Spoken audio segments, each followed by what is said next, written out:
Warren Mills looked me straight in the eyes and said, "Kara, you'll never survive alone." Then he pushed my suitcase toward the front door, like 32 years of marriage could fit inside one bag. My son stood silent. My daughter-in-law looked away. And I left with nothing but a trembling heart and an old box of papers I almost threw away. 6 months later, Warren called me at midnight. His voice was shaking. "Kara, please, I need your help."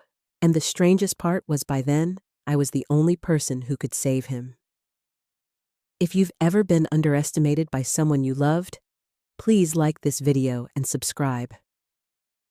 Tell me in the comments what you would have done in my place, and let me know where you're watching from and what time it is there. I truly read every comment. For 32 years, I believed my marriage was safe. Not perfect, not romantic like the movies, but safe. That was the word I used whenever my friends at church asked how Warren and I were doing. Safe, steady, familiar. We lived in a 2-story house in Columbus, Ohio, with pale blue shutters, a narrow front porch, and a maple tree that dropped red leaves across the driveway every October. From the outside, we looked like the kind of couple people trusted. Warren Mills owned a small home repair company called Mills Home Solutions. I was the wife who answered the phone when his receptionist called in sick, packed his lunch when he had early jobs, remembered every birthday, every dentist appointment, every family dinner. People used to say Kara Warren is lucky to have you. And I would smile because for a long time, I thought that meant I mattered. But inside our house, the truth sounded different. It sounded like Warren sighing whenever I asked about money. "Kara, don't worry your head about that." It sounded like him taking the checkbook from my hand at the kitchen table. "I've got it handled." It sounded like him laughing when I mentioned maybe getting a part-time job after Brandon moved out. "At your age, who's going to hire you now?" He always said those things with a little smile, like he was joking. And because I wanted peace more than I wanted an argument, I smiled too. That was one of the first ways I disappeared. Quietly, politely, one small surrender at a time. Our son Brandon was 31 by then. He had married Melissa 2 years earlier, and they lived only 20 minutes away. Brandon had always been close to his father in a complicated way. Warren was hard on him growing up, always pushing him to be tougher, sharper, more practical. I was the soft place Brandon came to when Warren's words cut too deep. But after he got married, something shifted. He started calling less, visiting less. And when he did come over, he seemed careful around Warren, like a grown man still waiting for his father's approval. Melissa was polite but never warm. She worked in marketing, wore neat cream-colored sweaters, and always looked at our house as if she were mentally rearranging it. She once told me, "You know, Kara, you could really modernize this place if you let Warren make the decisions." I remember standing there with a dish towel in my hand, looking at the curtains I had sewn myself 20 years earlier. I said, "I like it the way it is." She smiled and said, "Of course you do." There was something in her tone that made me feel old in my own kitchen. Still, I told myself I was being sensitive. Women of my generation were trained to smooth things over. We swallowed discomfort and called it grace. We excused cruelty and called it stress. We stayed silent and called it loyalty. Warren's company had once done well. He had 3 crews, steady clients, and a reputation for being dependable. But in the last year, I noticed changes. He came home later. He snapped at phone calls. He stopped leaving invoices on the desk in the den. When I walked in while he was looking at bank statements, he would close the laptop too quickly. One evening, I found a notice from a supplier tucked beneath a stack of newspapers. It said an account was overdue. Not by a little, by thousands of dollars. My hands went cold. When Warren came home, I placed the notice on the kitchen table. "What is this?" I asked. He looked at it for half a second, then picked it up, and folded it slowly. "Nothing you need to concern yourself with. It says overdue, Warren." His eyes hardened. "And since when do you understand business?" The words hit me harder than I expected. Not because they were loud. They weren't. They were calm, dismissive, final. "I'm your wife," I said quietly. "If something is wrong, I should know." He gave a short laugh. "You want to know what's wrong? Costs are up. Clients are cheap. People don't pay on time. That's business, not some little household budget with coupons and grocery lists." I stood there feeling my face burn. "I only wanted to help." "You help by not making everything emotional." That became his favorite word for me. Emotional. If I asked a question, I was emotional. If I looked hurt, I was emotional. If I disagreed, I was emotional. It was a clever word because it made my feelings sound like a weakness instead of a warning. After that, I started paying closer attention. I noticed Warren taking calls outside on the porch, lowering his voice when I entered the room. I noticed new charges on the credit card statement before he stopped letting paper statements come to the house. I noticed the smell of unfamiliar perfume on his jacket, once faint but real. When I asked where he had been, he said he had met a client. "What client wears perfume like that?" I asked, before I could stop myself. He stared at me. Then he smiled. "Kara, jealousy doesn't suit you." That night, I lay awake beside him while he slept peacefully, his back turned toward me. I stared at the ceiling fan moving in slow circles above us and wondered when my life had become something I had to investigate in secret. The saddest part was not that Warren had changed. It was that maybe he had always been this way, and I had simply spent 32 years explaining him kindly. On Sunday, Brandon and Melissa came over for dinner. I made pot roast mashed potatoes, green beans with almonds, and the apple pie Brandon loved as a boy. I wanted the house to feel warm again. I wanted my family around the table. I wanted to believe whatever was happening could still be fixed. Warren was in a good mood that evening, almost too good. He poured himself a second glass of wine and talked loudly about a new contract he claimed would turn everything around. Brandon nodded, eager to believe him. Melissa asked questions about numbers, timelines, expansion. Warren answered her with patience he never gave me. At one point, I said, "Maybe we should be careful until the company is more stable." The table went quiet. Warren slowly set down his fork. He asked. I felt Brandon glance at me. I tried to keep my voice calm. "I just mean with spending. If there are overdue bills," Warren's chair scraped back slightly. "What overdue bills?" My stomach tightened. "The supplier notice," I said. Melissa's eyebrows lifted. Brandon looked confused. Warren smiled, but there was no warmth in it. "Kara found one piece of paper, and now she thinks she's my accountant." I didn't say that.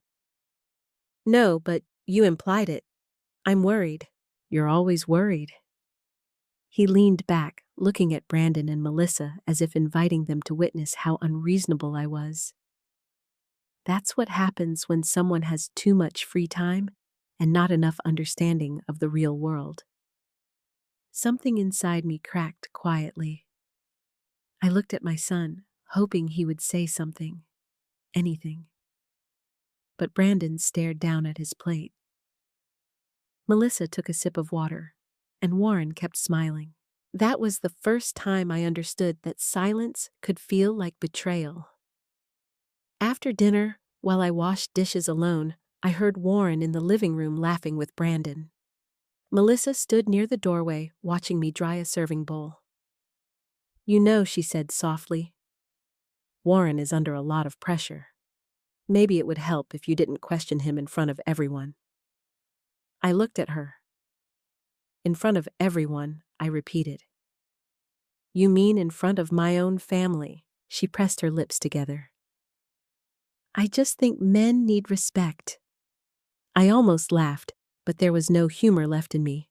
And women, I asked. What do we need? Melissa didn't answer. That night, after Brandon and Melissa left, Warren didn't speak to me for nearly an hour. He sat in his recliner watching television while I folded a basket of laundry. The house felt too quiet, too heavy. Finally, he muted the TV. You embarrassed me tonight. I kept folding towels. I asked a question. You questioned my authority in my own house. I looked up then. Our house, I said. His face changed. It was only for a second, but I saw it. A flash of anger. Possession. Something cold. Then he stood and walked toward the hallway. Don't start something you can't finish, Kara. I sat there with a towel in my lap, listening to his footsteps disappear upstairs. For the first time in my marriage, I was afraid not of what Warren might say next, but of what he had already decided without telling me. I didn't know it yet, but that dinner was the beginning of the end. And the house I had spent decades turning into a home was about to become the place where I learned how little they thought I was worth. The night Warren told me to leave, it was raining, not a soft rain either. It came down hard against the windows, the kind of cold Ohio rain that makes the whole house feel smaller. I remember that detail because I kept staring at the glass above the kitchen sink, watching the water run down in crooked lines while my life fell apart behind me. It started with a phone call. Warren had been in the den for nearly an hour with the door half closed. I could hear his voice rising and falling sharp one moment, quiet the next. Every few minutes he would say, I told you I'm handling it, or no, don't call the house again. I was in the kitchen pretending to wipe down counters that were already clean. By then, pretending had become a habit. When he finally came out, his face was tight. His jaw worked back and forth like he was chewing on words he didn't want to say. I asked, Is everything all right? He didn't answer. He walked to the cabinet, poured himself a drink, and swallowed half of it before turning around. Brandon and Melissa are coming over, he said. I frowned. Tonight? Yes, tonight. It's almost 8. They're on their way. Something about his tone made my stomach drop. Why? He looked at me as if I had asked a foolish question. Because we need to talk as a family. Those words should have sounded comforting. Family. Talk. But coming from Warren, they felt like a warning. 20 minutes later, headlights swept across the living room wall. Brandon and Melissa came in through the front door, shaking rain from their coats. Brandon looked uncomfortable before he even stepped inside. Melissa's eyes moved from Warren to me, then quickly away. No one hugged me. That was when I knew they had already talked without me. Warren told everyone to sit in the living room. He took his recliner, the one angled toward the fireplace like a throne. Brandon sat on the edge of the couch. Melissa sat beside him, her purse still on her lap. I remained standing for a moment, unsure where I belonged in my own home. Kara, Warren said, Sit down. Not please, not honey. Just my name spoken like an instruction. I sat in the armchair near the window. The rain kept tapping at the glass. Warren leaned forward, elbows on his knees. This isn't working anymore. I looked at him. What isn't? This marriage. The room went silent. For a second I thought I had misheard him. 32 years of marriage do not end in a sentence. They end in hospital rooms, in long confessions, in tearful conversations after midnight. They do not end in a living room while your son stares at the carpet and your daughter-in-law clutches her purse. But Warren continued. I've carried this family for decades, he said. I've paid the bills. I've built the business. I've made the hard decisions. And lately, all I get from you is suspicion, questions, and disrespect. My mouth went dry. Warren, I asked about overdue bills because I was worried. He laughed once without humor. There it is again. Worried. You hide behind that word every time you want control. Control, I repeated. I don't even know what's in our bank account. Melissa shifted slightly. Brandon whispered, "Dad." Warren held up a hand, silencing him. Then he looked straight at me. That's because you don't understand money, Kara. You never have. You understand casseroles, church potlucks, and clipping coupons. That's it. The words landed in the room like broken glass. I looked at Brandon. My son. My boy. The child I had rocked through fevers driven to baseball practice stayed up with when his heart was broken at 17. He did not look at me. "Brandon?" I said softly. His face tightened, but he kept his eyes down. Melissa finally spoke. "Kara, maybe this is for the best. Sometimes people grow apart." I turned to her slowly. "Is that what he told you?" Her cheeks flushed. "I'm just saying maybe Warren needs space." "Space?" I said. From his wife, Warren stood then. "Don't make this dramatic." I almost smiled because the word was so familiar. Dramatic, emotional, sensitive. All the little labels he used to make my pain sound unreasonable. "What exactly are you saying?" I asked. "I'm saying I want a separation." My hands went numb. "A separation?" I repeated. "Yes." For how long he looked toward the hallway, then back at me. "That depends on you." "What does that mean?" "It means you need to leave tonight." For a moment, I could not breathe. The rain sounded louder. The room seemed to tilt. I looked around at the walls I had painted, the family photos I had framed, the blanket I had crocheted folded over the couch. Every corner of that house held some part of my life. Birthday candles, Christmas mornings, arguments whispered after Brandon went to bed. My mother's last Thanksgiving before she passed. The dent in the baseboard from Brandon's toy truck when he was 5. And Warren was speaking as if I were a guest who had overstayed. "This is my home," I said. Warren's eyes narrowed. "Our home," I corrected, my voice shaking. He stepped closer. "Kara, don't embarrass yourself." That was when something in me went very still. "Embarrass myself?" I asked. "You have no income? No career? No savings of your own? You don't even know how to pay the property tax without asking me where the paperwork is." His voice lowered, cruel and calm. "You will not survive alone." Brandon flinched. Melissa looked down at her hands. I waited for someone to object. No one did. Warren walked to the front closet and pulled out my small brown suitcase, the one we used for weekend trips. He rolled it across the floor until it stopped near my feet. "You can stay at a motel for a few days," he said. "After that, we'll figure out arrangements." I whispered. He ignored that. "I already packed some of your clothes." That sentence frightened me more than anything else. He had planned this. He had gone into our bedroom, opened my drawers, touched my sweaters, folded my nightgowns, and placed pieces of my life into a suitcase while I cooked dinner and washed dishes and believed I still had a marriage. I stood slowly. "Brandon," I said again, and this time my voice broke. My son finally looked up. His eyes were red. "Mom, maybe just for tonight," he said. "Maybe everyone needs to cool down. Everyone." As if I had done something equal to what was being done to me.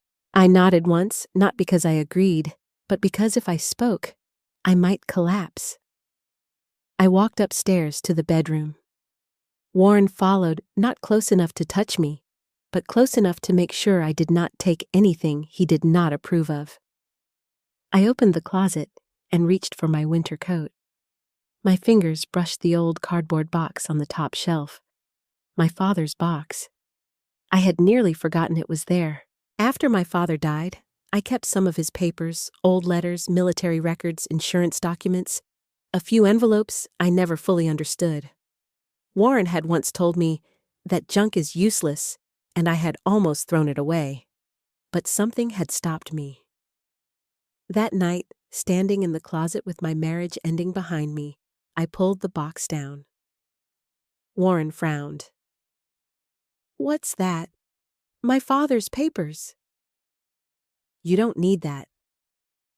I hugged it against my chest. "Then it won't matter if I take it." For the first time that night, he looked uncertain. Only for a second. Then he shrugged. "Fine. Take your memories." I put the box on top of the suitcase and zipped my coat. When I came downstairs, Brandon was standing near the fireplace.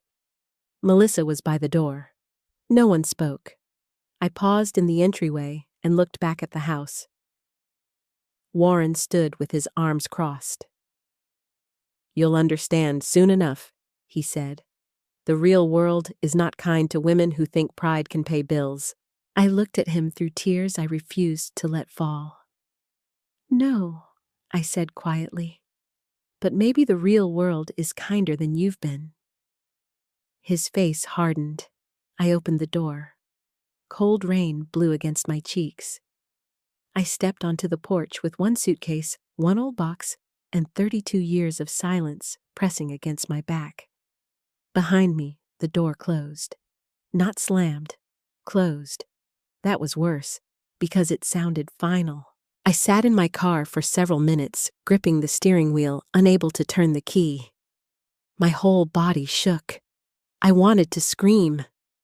I wanted to go back inside and demand that someone remember who I was, a wife, a mother, a woman who had given her whole life to that house. But then, I looked at the cardboard box on the passenger seat. My father's name was written on the side in faded black marker. For reasons I did not understand yet, I placed my hand on top of it and whispered, "Daddy, I don't know what to do." The rain kept falling. And finally, with nowhere else to go, I started the car and drove away. I did not drive away from that house like a brave woman. I drove away like someone had taken a knife and cut the ground out from under me.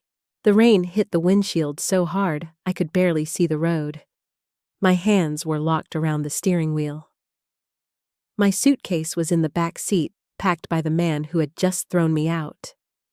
My father's cardboard box sat beside me like the only witness who had not betrayed me. For 15 minutes, I drove in circles. I passed the grocery store where Warren used to send me with a list and a budget. I passed the pharmacy where I picked up his blood pressure pills every month. I passed the diner where Brandon used to beg for pancakes after Little League games. Every street had a memory, and every memory now felt like evidence that I had mistaken routine for love. My phone buzzed. For one foolish second, my heart jumped. Maybe Brandon, maybe my son had finally found the courage to say, "Mom, I'm sorry. Come to my house tonight." But it was Warren. The message was short. "Don't make this harder than it has to be. Stay somewhere tonight. We'll talk when you calm down." I stared at those words until the car behind me honked. When I calmed down, he had thrown me out in the rain in front of my son with one suitcase, and somehow I was still the problem. I did not answer. Instead, I pulled into the first cheap motel I saw near the highway. The sign blinked vacancy in red letters, half of them flickering, like even the sign was tired.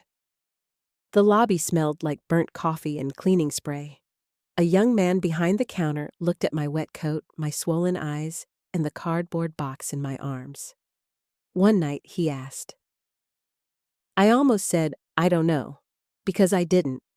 One night I said, "When my debit card approved," I nearly cried from relief. Room 114 was small, dim, and cold. The curtains did not close all the way. The heater made a knocking sound every few minutes. There was a stain on the carpet near the bathroom door. I locked the door. Then I pushed the small table in front of it. Maybe that sounds dramatic. But when your own husband removes you from your home like you are a problem to be solved, you stop trusting doors. I set the suitcase on the floor and opened it. Warren had packed like a man sending an employee on a short business trip. 2 blouses, 1 pair of black pants, 1 pair of jeans, a nightgown, underwear folded neatly, no warm sweater, no extra shoes, no family photos, no medicine for my migraines, and not one thing that made me feel like myself. At the very bottom, I found a white envelope. For a second, I thought Warren had left me money. My hands shook as I opened it. Inside was not cash. It was a note. Kara, this is temporary if you act reasonably. Do not call Brandon and upset him. Do not come back to the house without speaking to me first. I will handle the bills as usual. Warren, I read it twice. Then a third time. Do not call Brandon. There it was. Not a request. Not concern. Control. Even from miles away, he was still trying to decide who I could talk to, where I could go, what version of the story people would hear. I tore the note in half. Then I tore it again. The pieces fell into the motel trash can like tiny white flags I refused to wave. My phone buzzed again. Melissa this time. Kara, I hope you understand Warren is under a lot of pressure. Please don't make Brandon choose sides. I laughed, a dry, broken laugh. They had already chosen a side. They had chosen the man with the house, the business, the loud voice, and the bank passwords. I put the phone face down on the bed. Then I looked at my father's box. It was old and soft at the corners, the kind of box people keep meaning to sort through and never do. Warren had called it junk more than once. Your father saved every scrap of paper, he used to say. No wonder his garage was a mess. But my father was not a messy man. He was careful, quiet, precise. The kind of man who kept receipts because he believed details mattered. I pulled the box onto the bed and opened it. At first, it was exactly what I expected. Old tax forms, insurance papers, a military discharge document, a photograph of my father standing beside his pickup truck, a birthday card I had sent him in 1999 still tucked inside the envelope. Then I found a folder I did not remember. It was labeled in my father's handwriting, for Kara only. My breath stopped. Not Kara and Warren. Not family documents. For Kara only. Inside was a cream-colored envelope, a stack of account statements, and a letter folded into thirds. I opened the letter first. My dear Kara Ann, if anything ever happens to me, I want you to have something that belongs only to you. I know Warren likes to take charge. Maybe he means well. Maybe he does not. But a woman should always have one door no one else has the key to. I sat completely still. The heater knocked. A car passed outside. Somewhere in the next room, someone laughed at a television show. But I could not move. My father had seen it. Years before, Warren humiliated me in that living room, years before Brandon looked at the floor. Years before I stood in a motel room with rainwater on my shoes, my father had seen something in my marriage that I had spent decades explaining away. I kept reading. I opened an investment account in your name. It began small, and it may still be small. But it is yours. If anyone tells you, it is not worth the trouble, check anyway. If anyone tells you that you cannot stand on your own, check anyway. That sentence hit me harder than Warren's cruelty. Check anyway. I reached for the statements. The first one was from years ago. The balance was around $18,000. My heart sank a little. It was not nothing, but it was not enough to rebuild a life. Not at 58. Not with no job, no house, and a husband who controlled everything. Then I noticed another page. It was newer. Not recent, but newer. The account had been transferred after a brokerage merger. The fund names were listed in columns. There were notes about reinvested dividends, stock splits, long-term growth. At the bottom was an account number. And beside it, in my father's handwriting, another note. Do not let Warren manage this. My mouth went dry. Why would my father write that? What had Warren said to him? What had my father known? I searched deeper in the folder. Beneath the statements was a photocopy of a beneficiary form. My name was typed clearly. Kara Ann Mills. Sole owner? Sole owner. I whispered those words out loud. Then I saw something that made my hands turn cold. There was a sticky note attached to the back page. Kara, if Warren ever asks about this, tell him nothing until you speak to Elaine. Elaine, my cousin in Dayton, my father's niece. The one Warren always said was too nosy. The one he never liked me calling after Dad died. The one who had once pulled me aside at the funeral and said your father wanted me to make sure you read everything. I hadn't. I had been grieving, exhausted. Warren had handled the paperwork. Warren had told me there was nothing important. Warren had lied. I picked up my phone and almost called Elaine right then, but it was past midnight. My finger hovered over her name in my old address book. Then my phone lit up again. Warren. This time he was calling. I stared at his name until it stopped ringing. A voicemail appeared. I should not have played it, but I did. Kara, stop acting like this is some tragedy. You have no idea what I've been dealing with. You wouldn't last a week without me, and we both know it. Don't start calling people and embarrassing this family. I'll speak to you tomorrow. The room went quiet after his voice ended. For years, that message would have broken me. That night, it did something else. It sharpened me. I looked down at my father's papers, at the account number, at the warning about Warren, at the words sole owner, and a thought came to me so clearly, it almost scared me. What if Warren had not thrown me out because I was useless? What if he had thrown me out because he thought I would never discover what he had kept me from seeing? I gathered every paper from the folder and placed them neatly on the motel desk. Then I took photos of each page with my phone. Account number, letter, beneficiary form, my father's warning, everything. I sent one text to Elaine. This is Kara. I found Dad's folder. I need to talk as soon as you can. For the first time all night, I was not crying. My face was still wet. My hands were still shaking. I was still in a cheap motel with no plan, no home, and no idea what would happen next. But Warren was wrong about one thing. I was not helpless. I had been uninformed, and there is a difference. I placed my father's letter under my pillow, turned off the lamp, and sat in the dark with my coat still on. Outside, the rain slowed. Inside, my phone buzzed one last time. Elaine had answered. Do not call Warren.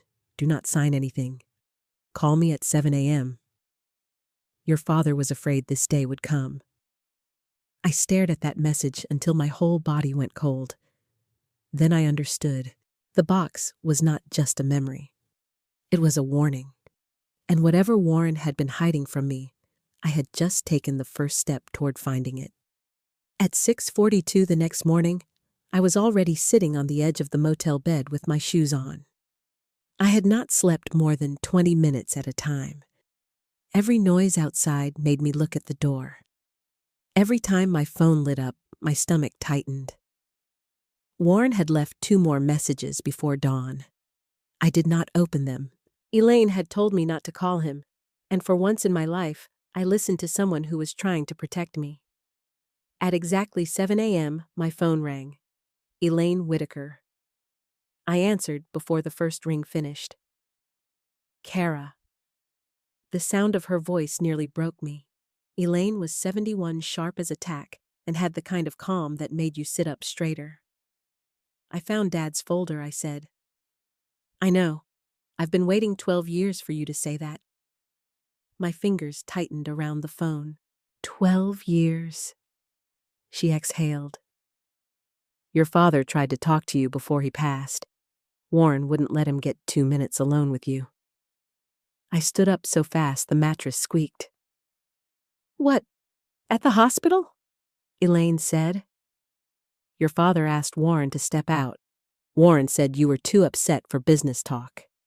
Then he told me later that he'd handled everything. My chest turned cold. He told me Dad didn't leave anything important. He lied. 2 words. Simple, clean, devastating. I looked at the folder spread across the motel desk. Elaine, what is this account? It started as a small investment, she said. Your father put money into it after your mother died. He wanted you to have something Warren couldn't touch. How much is it worth? I don't know the current number. But if it was left alone, Kara? She paused. It may be much more than Warren ever wanted you to know. I sat down slowly. Then Elaine's voice changed. Listen to me carefully. Do not sign anything Warren gives you. Do not agree to anything over the phone. Do not let him convince you this is marital property until you speak to a professional. Why would he do that? Elaine was quiet for a moment. Because he asked your father about that account once. My mouth went dry. When, about 6 months before your father died, Warren called him and said married couples shouldn't keep financial secrets. Your father told him a woman is allowed to have something of her own.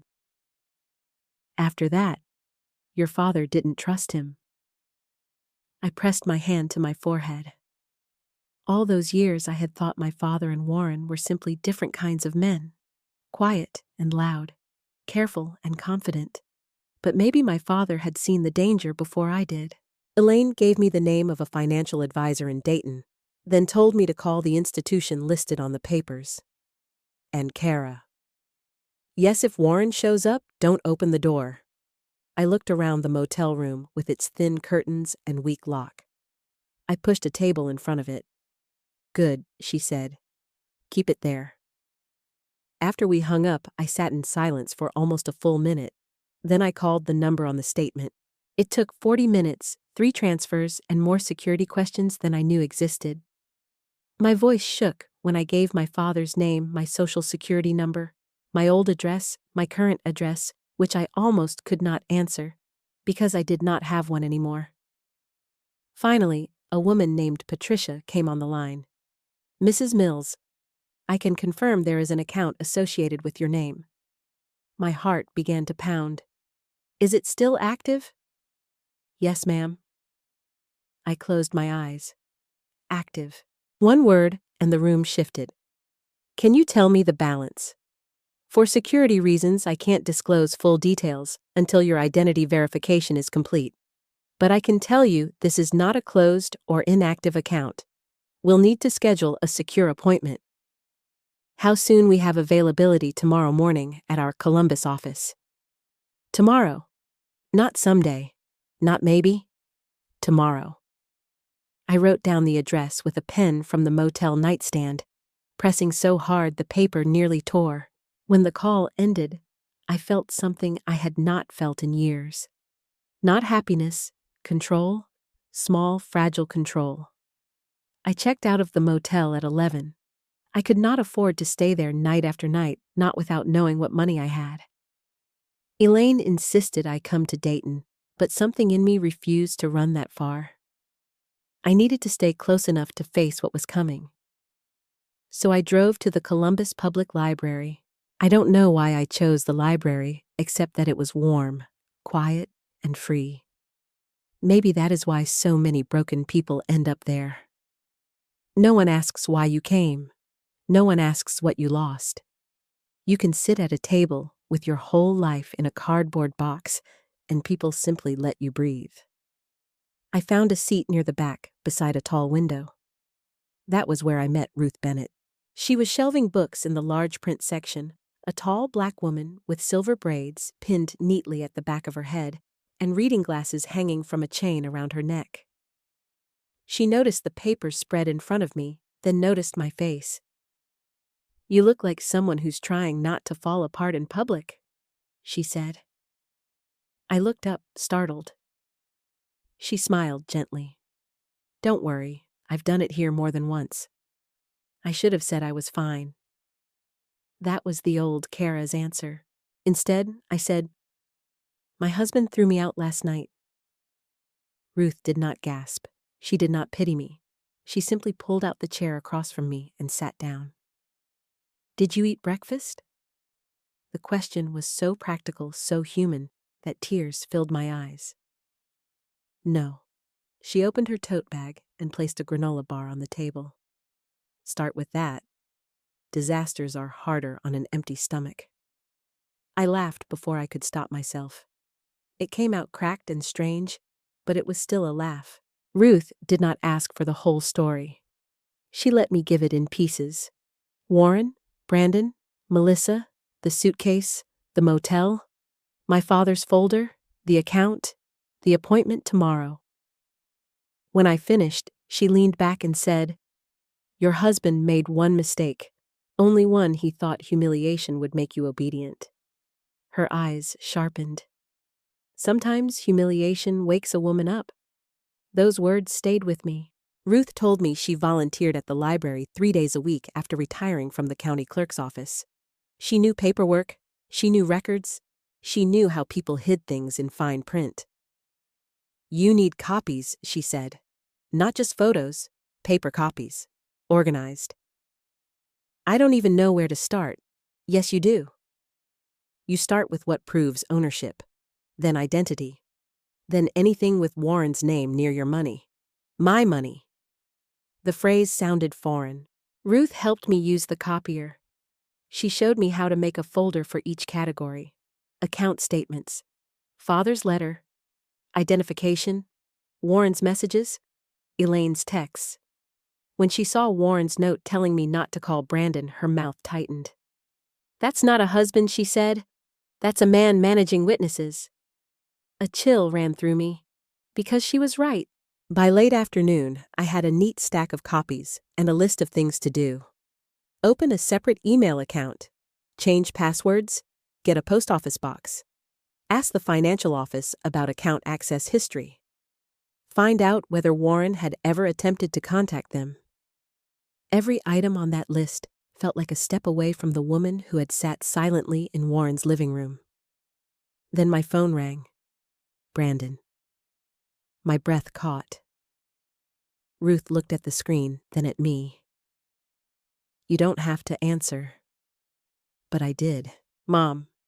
His voice was low. "Brandon." There was a pause. "Dad said you're making this difficult."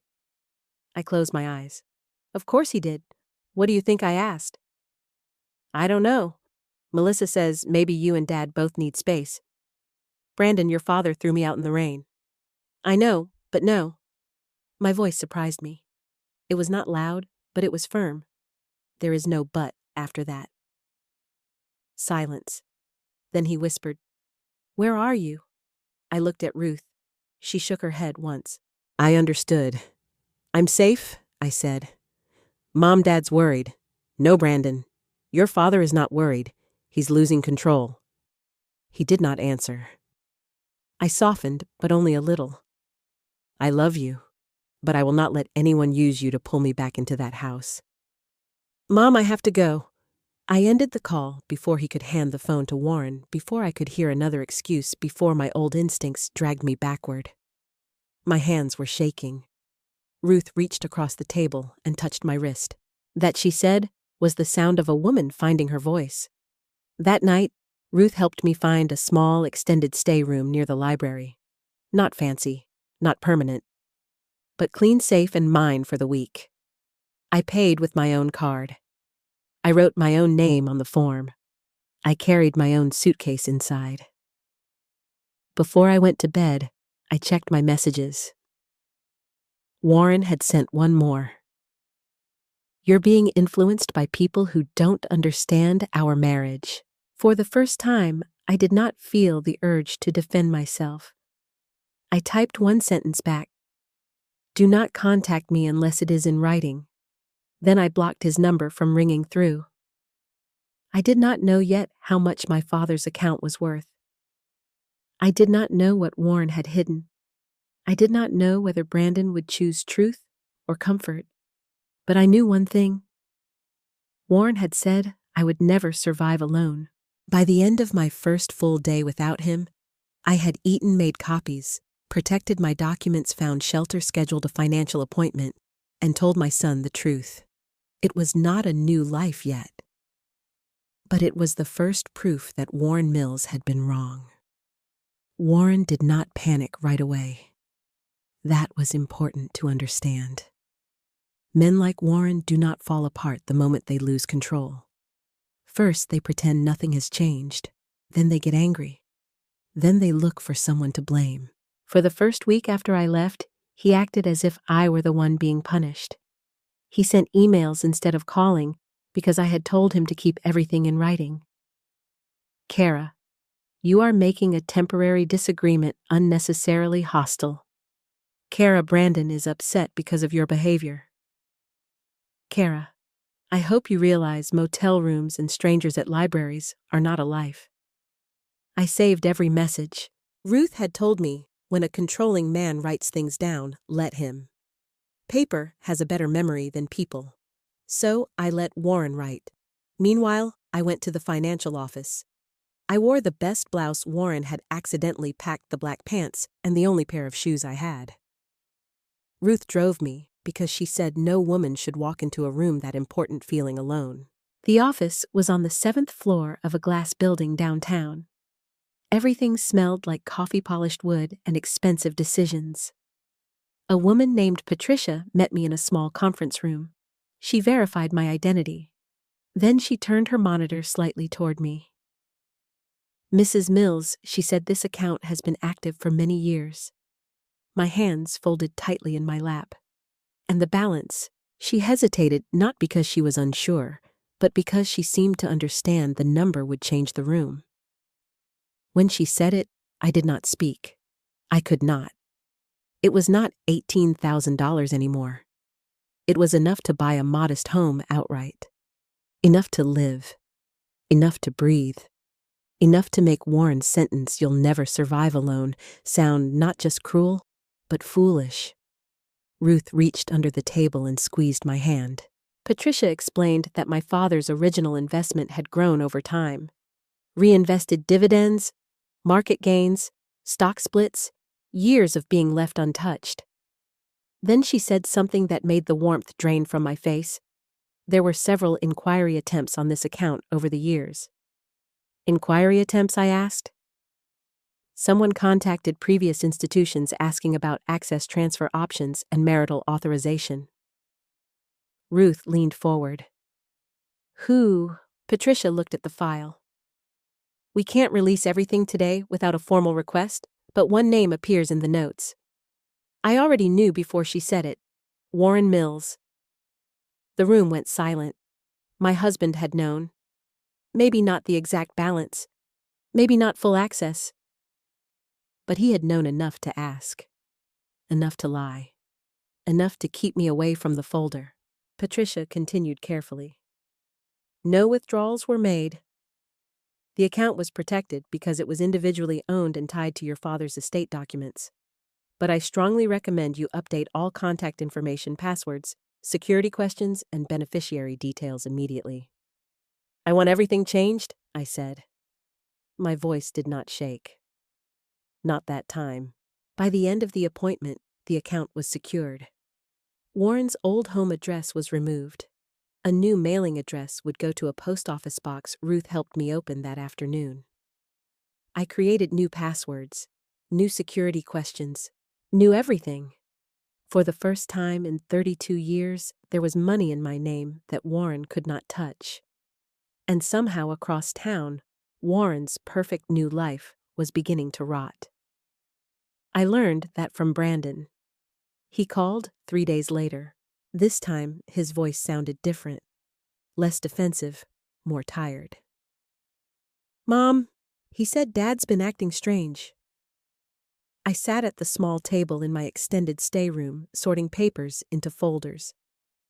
Strange how he's angry all the time.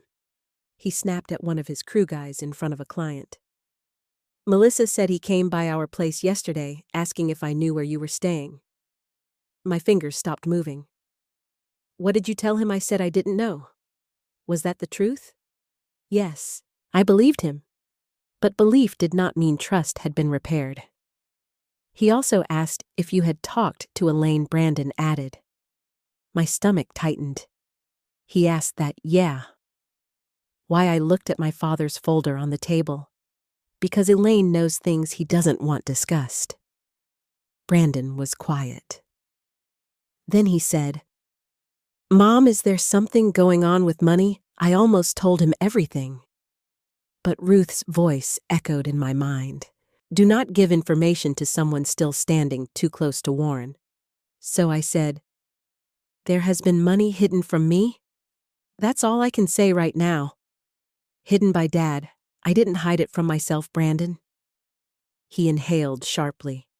I heard Melissa in the background asking, what did she say? Then Brandon lowered his voice. Dad told me you're confused.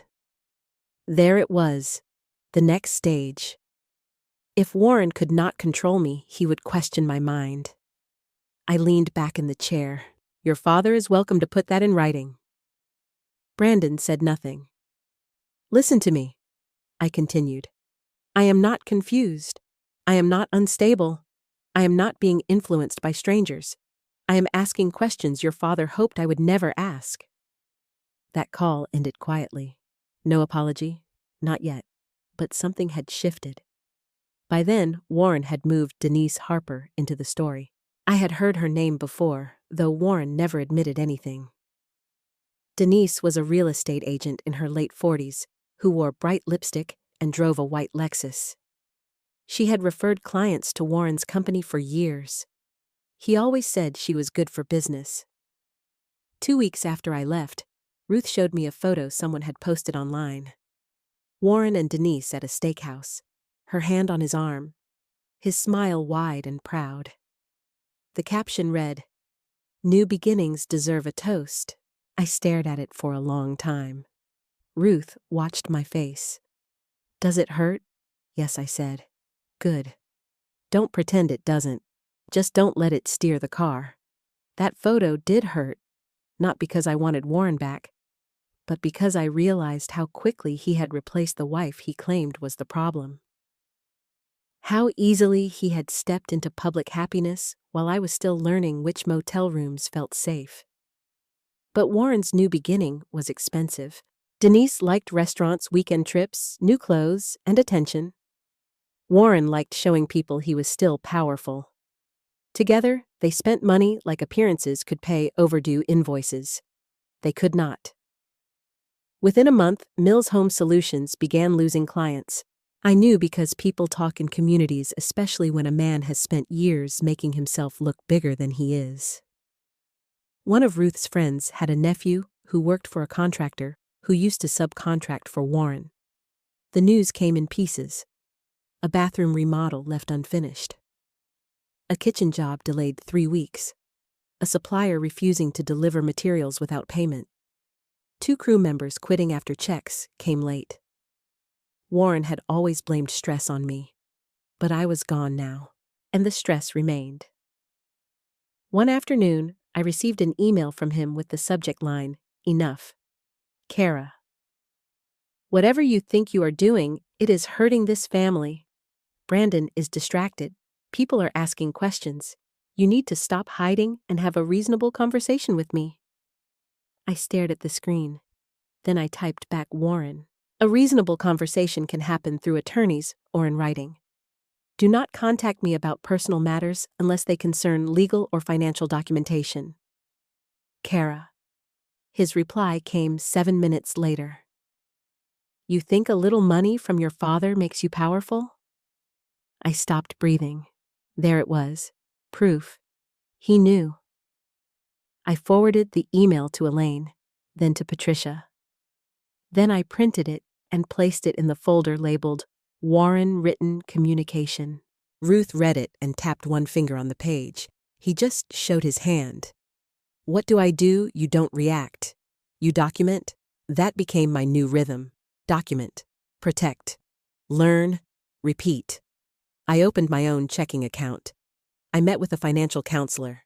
I updated my mailing address. I applied for part-time work at the library because Ruth said money is one kind of independence. Routine is another.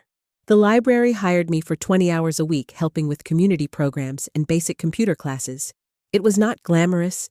It did not need to be. The first time I received a paycheck with my name on it, I sat in my car and cried. Not because the amount was large, because Warren had not given it to me. Meanwhile, Warren's messages became shorter, sharper. Where are you living? Who is advising you? Did Elaine put you up to this? Then one Friday evening, Brandon called again. This time, he sounded scared. Mom-Dad came over tonight. What happened? He and Melissa argued about what he wanted me to sign something for the business. My body went still. What kind of something I don't know? A loan extension, maybe. He said it was just paperwork. Melissa told him we needed to read it first, and he exploded. Did you sign? No. I closed my eyes in relief. Good. Don't sign anything. Mom? His voice cracked slightly. What is going on? I looked at the folders on my table. My father's warning, Warren's emails, the account inquiry notes, the growing pattern. I think your father is in trouble, I said. And I think he has been trying to use the people closest to him as exits. Brandon did not answer. For the first time, I think my son heard me. Not as the emotional mother, not as the discarded wife, as a woman who knew something.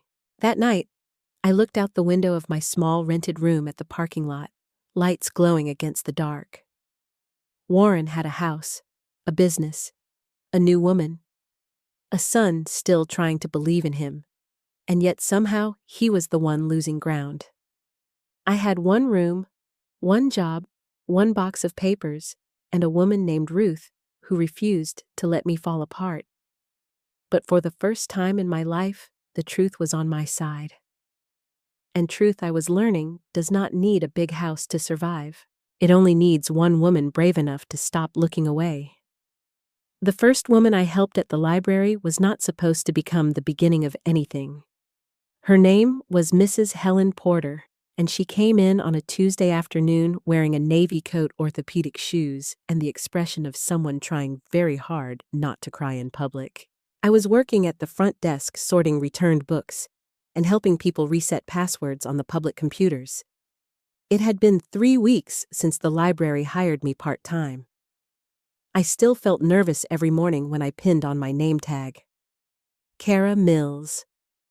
For years, my name had appeared under Warren's. On tax forms, church directories, holiday cards. Warren and Kara Mills. Now it was just mine. Helen approached the desk with a stack of envelopes clutched against her chest. Excuse me, she said. Do you help with computers I can try? She lowered her voice. My bank says I have to download statements. I don't know how. My son used to help me, but... She stopped. I knew that pause. It was the sound of a woman deciding how much humiliation she could survive in one sentence. I led her to a computer near the back. Ruth glanced over from the large print section, saw the envelopes, and gave me a small nod. Take your time.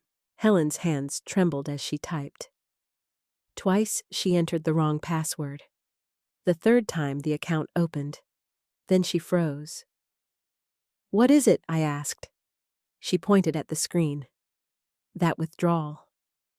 I didn't make that. The amount was not small. I leaned closer, careful not to touch the mouse without permission. Do you recognize the name? Her lips pressed together. My grandson. There it was again. Family. The word that was supposed to mean safety, but sometimes meant the person close enough to take what no stranger could reach. Helen began apologizing. I'm sorry. I shouldn't have bothered you. I'm sure there's an explanation. He's had a hard year. He said he only borrowed a little. I heard my own voice from years before. Warren is stressed. Warren means well. Warren handles things. I pulled a chair beside her. Mrs. Porter, you're not bothering me. And you're allowed to ask questions about your own money. She looked at me like no one had said that to her in a long time. For the next hour, we printed statements. We circled unfamiliar withdrawals. We wrote down dates. I helped her find the bank's fraud department number. Then Ruth quietly gave her the number for a local senior legal aid office. Helen kept whispering, "I feel so stupid." Finally, I said, "You are not stupid. You trusted someone who should have protected you. That is not the same thing." The words came out before I realized they were also meant for me. Helen stared at me. Then she started crying. Not loudly. Just tears slipping down her face while she held those printed statements like they were proof she had not imagined the betrayal. That afternoon, after Helen left, Ruth walked over and placed a cup of coffee beside me. "You saw yourself in her?" she said. "Yes." "And what did you tell her? That she wasn't stupid?" Ruth raised one eyebrow. "Good. Now try believing it when it's about you." I almost smiled, but the truth was, something had changed in me that day. For weeks I had been protecting myself. Copies, passwords, appointments, folders, emails. Every action had been about survival. Helping Helen was different. It made me realize my pain had given me a language other women understood. Not because I was special. Because too many of us had been trained to doubt ourselves before doubting the people hurting us.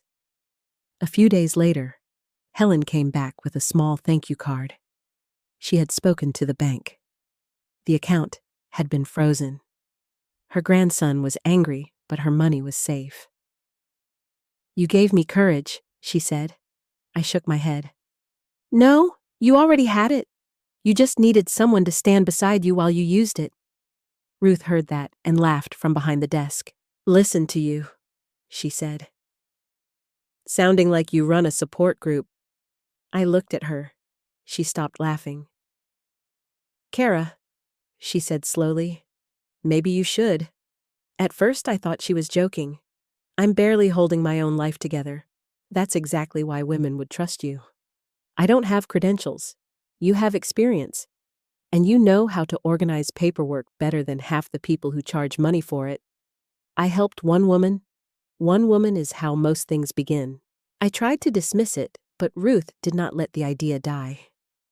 Over the next week, she started sending women to my table. Not officially, not loudly, just quietly. "Kara can help you print that form. Kara knows how to make a folder for bank papers. Kara can show you how to set up a separate email." Soon, I was helping widows understand insurance letters, helping divorced women find old tax documents, helping a retired teacher dispute a strange credit card charge, helping a grandmother create a password her nephew could not guess. Every story was different. Every fear sounded familiar. One woman said, "My daughter says I'm too old to handle this." Another said, "My husband always did the bills. I don't even know where to start." Another whispered, "If I ask questions, he gets angry." That one stayed with me. I looked at her across the library table and saw myself sitting in Warren's kitchen, holding that overdue supplier notice while he told me I did not understand business. So I said, "Anger is sometimes used to stop a question before it finds an answer." The woman went still. Then she wrote that sentence down. By the end of my second month at the library, Ruth convinced me to host a small, free workshop.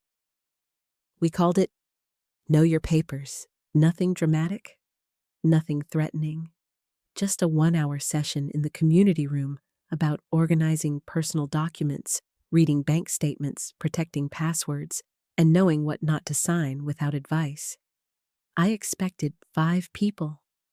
23 showed up, mostly women over 55. Some married, some widowed, some divorced. Some still wearing wedding rings they kept twisting nervously while I spoke. I stood at the front of that room with my notes in my hand, terrified. Then I saw Helen Porter in the second row. She gave me a thumbs up. So I began. "My name is Kara Mills," I said, "and a few months ago, I believed I could not survive without my husband handling everything." The room went quiet. I was wrong. A woman in the back wiped her eyes. I did not tell them all the details. Not Warren, not the motel, not the account. But I told them enough. I told them that not knowing is not the same as being incapable. I told them that asking questions is not disrespect. I told them that a signature can change a life. I told them to keep copies, make calls, verify facts, and never let shame keep them from seeking help. When the workshop ended, no one rushed out. They lined up. One by one, they asked questions. Quiet questions, frightened questions. Questions they had been holding for years. Ruth stood near the door watching me with a look I could not read. After the last woman left, she walked over and handed me a folder. "What's this?" I asked. "A list of community centers, senior groups, and church offices that might want the same workshop." I stared at her. "Ruth, what I work part-time at a library, and now you also have a service people need." "A service?" She tapped the folder. "Document organizing, financial paperwork support, senior advocacy referrals. You don't give legal advice, you don't give investment advice. You help women understand what they have and where to ask next." I shook my head. I wouldn't know how to start. Ruth smiled. "You already started." That night in my extended stay room, I opened my laptop and created a simple page. Mills Personal Paperwork Support. Then I deleted Mills. My hands hovered over the keyboard. For 32 years, that name had tied me to Warren. But it was also my name now, my choice, my work. I typed it again. Kara Mills Personal Paperwork Support, Services Document Organization, Bank Statement Review Preparation, Password and Account Setup Guidance, Senior Resource Referrals, One-on-one Paperwork Sessions. I stared at the page until my eyes blurred. Then I published it. The next morning, Helen's niece shared it on Facebook. By noon, I had 3 messages. By evening 7. One woman wrote, "My mother needs help. She's afraid to ask my brother about money." Another wrote, "I think my husband opened something in my name." The last message came from a woman named Carol. "I saw you at the library. You said asking questions is not disrespect." I haven't stopped thinking about that. I sat back from the laptop. For the first time since Warren pushed my suitcase toward the door, I felt something stronger than fear. Purpose. But purpose has a way of attracting attention. 2 days later, Warren emailed me. "So now you're pretending to be some kind of financial expert. Be careful, Kara. People might start asking what kind of wife walks out on her husband and then plays victim for sympathy." I read it once. Then I printed it. Then I placed it in the folder. But this time, I did not cry. I smiled, because Warren had finally noticed something that scared him. I was no longer disappearing quietly. Other women were beginning to hear my voice, and soon so would he. The letter from the bank arrived on a Thursday. Not by email, not through the online portal. A real letter, thick and official, delivered to the post office box Ruth had insisted I open. I stood in the small lobby with the envelope in my hand, staring at the return address. My name was printed clearly on the front. Kara Ann Mills. Not Warren and Kara. Not Mrs. Warren Mills. Just me. Ruth was beside me holding her own mail and pretending not to watch my face. "Open it," she said. "Here. Unless you want to stare at it until Christmas." I slid my finger under the flap. Inside was a formal confirmation packet from the financial institution. Updated contact information, new security settings, beneficiary forms, account protection notices.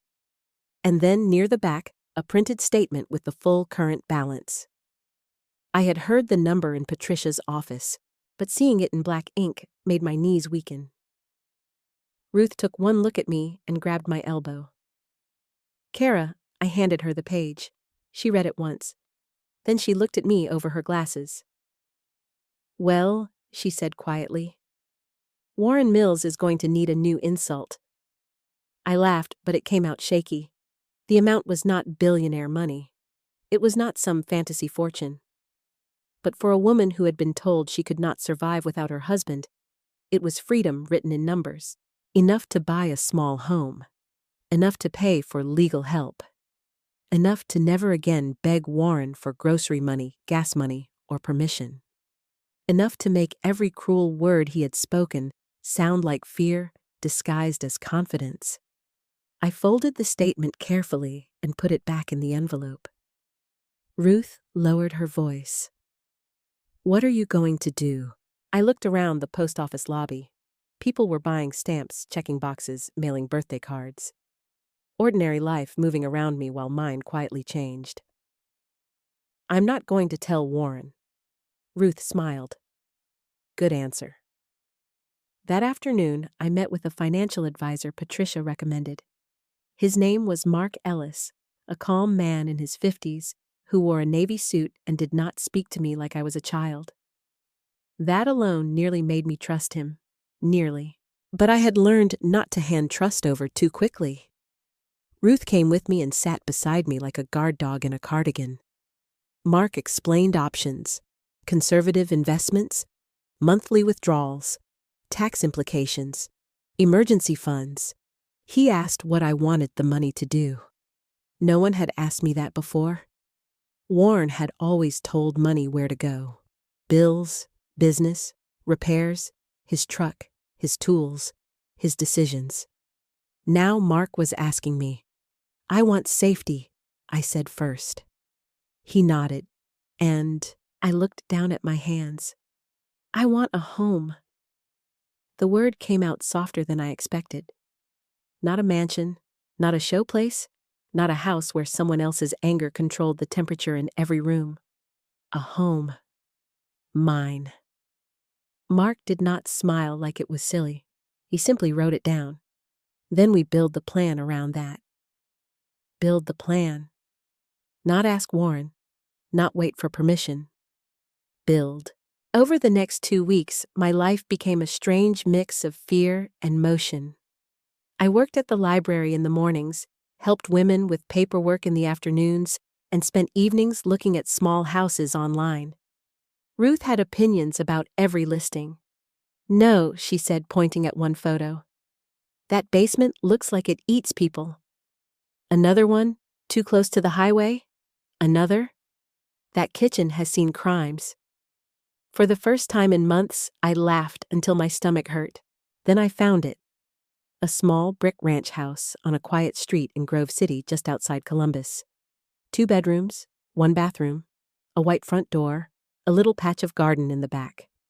Nothing fancy, nothing dramatic. But when I saw the photo of the kitchen window over the sink, something in me stopped. There was light. Not harsh light. Not motel light. Morning light. I called the realtor before I could talk myself out of it. Her name was Dana Mitchell, and she sounded brisk, kind, and busy. We saw the house the next day. The moment I stepped inside, I knew. The floors creaked. The cabinets needed paint. The bathroom tile was old. The backyard fence leaned slightly to one side. But the house was quiet. Not empty. Quiet. There is a difference. I stood in the living room while Dana talked about square footage and inspection timelines. Ruth wandered into the kitchen, opened a cabinet, and shouted, "You could fit all your stubbornness in here and still have room for soup bowls." I smiled. Then I walked to the back bedroom. It faced the yard. There was enough space for a desk, a bookshelf, and a small table where I could help clients sort documents. Kara Mills' personal paperwork support could have an office. My office. I placed my hand against the wall. For 32 years, I had lived in a house where every room carried Warren's mood. This room carried nothing yet. That made it beautiful. "I want to make an offer," I said. Dana blinked. "Today?" "Yes." Ruth appeared in the doorway. "That's my girl. The process moved faster than I expected because I was not relying on Warren, his credit, his income, or his approval. Mark helped arrange the funds properly. Dana handled the offer. The inspection found small problems, not disasters. The seller accepted. I signed documents with my own hand.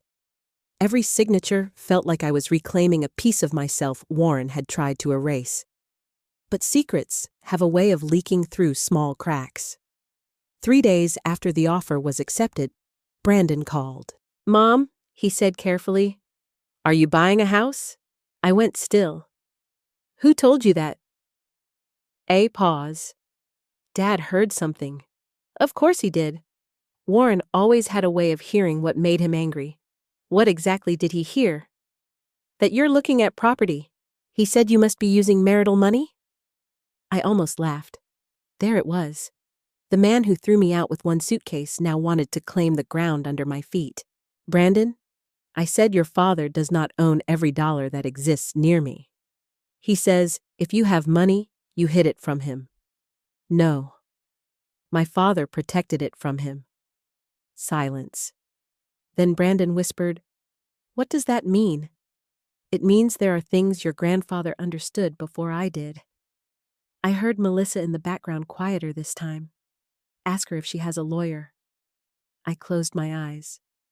Not because I was angry, because Melissa was finally asking the right kind of question. "I'm getting one," I said. And Brandon. "Yeah. Do not repeat my details to your father. He's my dad, and I'm your mother." That landed. I could hear him breathing. "I don't want to be in the middle," he said. "You already are. The only choice is whether you stand in the middle with your eyes open or closed." He did not answer. After we hung up, I sat at my small rented table and stared at the wall. That was when Warren emailed. Subject, House Kara. "I don't know what game you are playing, but you are still my wife. You do not make major financial decisions without discussing them with me. If you are using funds connected to this marriage, I will find out. Warren." I read it twice.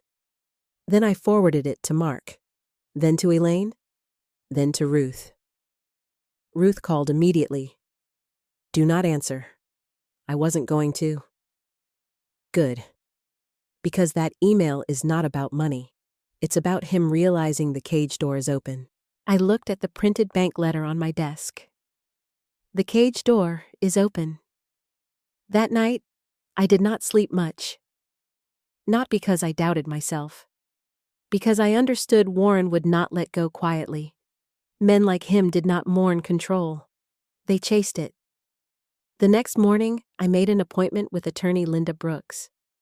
Her office could see me the following week. Until then, I kept moving. The house closed quietly on a gray Monday morning. No family gathered, no champagne, no smiling husband holding the keys. Just me, Dana, a title officer, and Ruth sitting behind me with tissues in her purse she pretended were for allergies. When the final paper was signed, Dana slid the keys across the table. "Congratulations, Kara. It's yours." I picked them up, small silver keys. Nothing dramatic. But my hand shook as if they weighed more than Warren's entire house. Because those keys did not just open a front door. They closed one behind me. That evening, Ruth and I stood inside my new living room with takeout coffee and 2 folding chairs. The house smelled faintly of dust and lemon cleaner. The walls were bare. The refrigerator was empty. My suitcase sat near the hallway. Ruth raised her paper cup. To surviving alone. I looked around the little room. Then I shook my head. "No," I said. "To living free." We tapped cups. For one peaceful hour, I believed Warren might stay away. Then my phone buzzed. An unknown number. I should have ignored it, but something made me answer. At first, there was only breathing. Then Warren's voice came through low and furious. "You bought a house?" I stood in the middle of my empty living room, key still in my hand. How did you get this number? He ignored me. You think this makes you independent? I looked at Ruth. Her face hardened. I took a slow breath. No, Warren, I said. It proves I already was. For once, he had no quick answer, and in that silence, I heard something I had never heard from him before. Fear. 6 months after Warren pushed my suitcase toward the front door, my phone rang at 12:18 a.m. I remember the exact time because I was awake sitting at the small desk in my new back bedroom sorting folders for a client named Carol. Outside my window, the neighborhood was quiet. My little brick house was still half empty, but it was mine. A lamp glowed beside me. A mug of tea had gone cold near my elbow. The phone buzzed across the desk. Unknown number. I stared at it. By then, I had learned that unknown numbers were rarely innocent. I let it ring. It stopped. Then it rang again. Same number. I picked it up, but said nothing. For 3 seconds, there was only breathing. Then a voice said, Kara Warren. Not the confident Warren. Not the sharp, polished, controlling Warren who used silence like a weapon. This Warren sounded cracked. I stood slowly. How did you get this number? Kara, please don't hang up. Answer the question. I got it from Brandon. My chest tightened. Of course. Even after everything, Warren still knew which door to knock on when mine stayed locked. What do you want? There was a pause. Then he said something I had never heard from him in 32 years of marriage. I need help. The words sat between us like something ugly dragged into the light. I looked around my office. The shelves Ruth helped me assemble. The filing cabinet I bought secondhand. The framed copy of my father's letter on the wall, the line underlined in blue ink. A woman should always have one door no one else has the key to. What kind of help, I asked. He exhaled hard. Everything is falling apart. I did not speak. Warren hated silence when he was not the one controlling it. Denise is gone, he said. That did not surprise me. She cleared out last week. Took jewelry cash, some business checks. I don't know what she told people, but clients are calling. Suppliers are threatening legal action. The bank is pushing foreclosure on the business property. His voice shook on the last word. Foreclosure. 6 months earlier, he had stood in our living room and told me I did not understand money. Now money had found him. I'm sorry to hear that, I said. No, Kara, you don't understand. This is serious. I believe you. I could lose everything. I closed my eyes. There it was.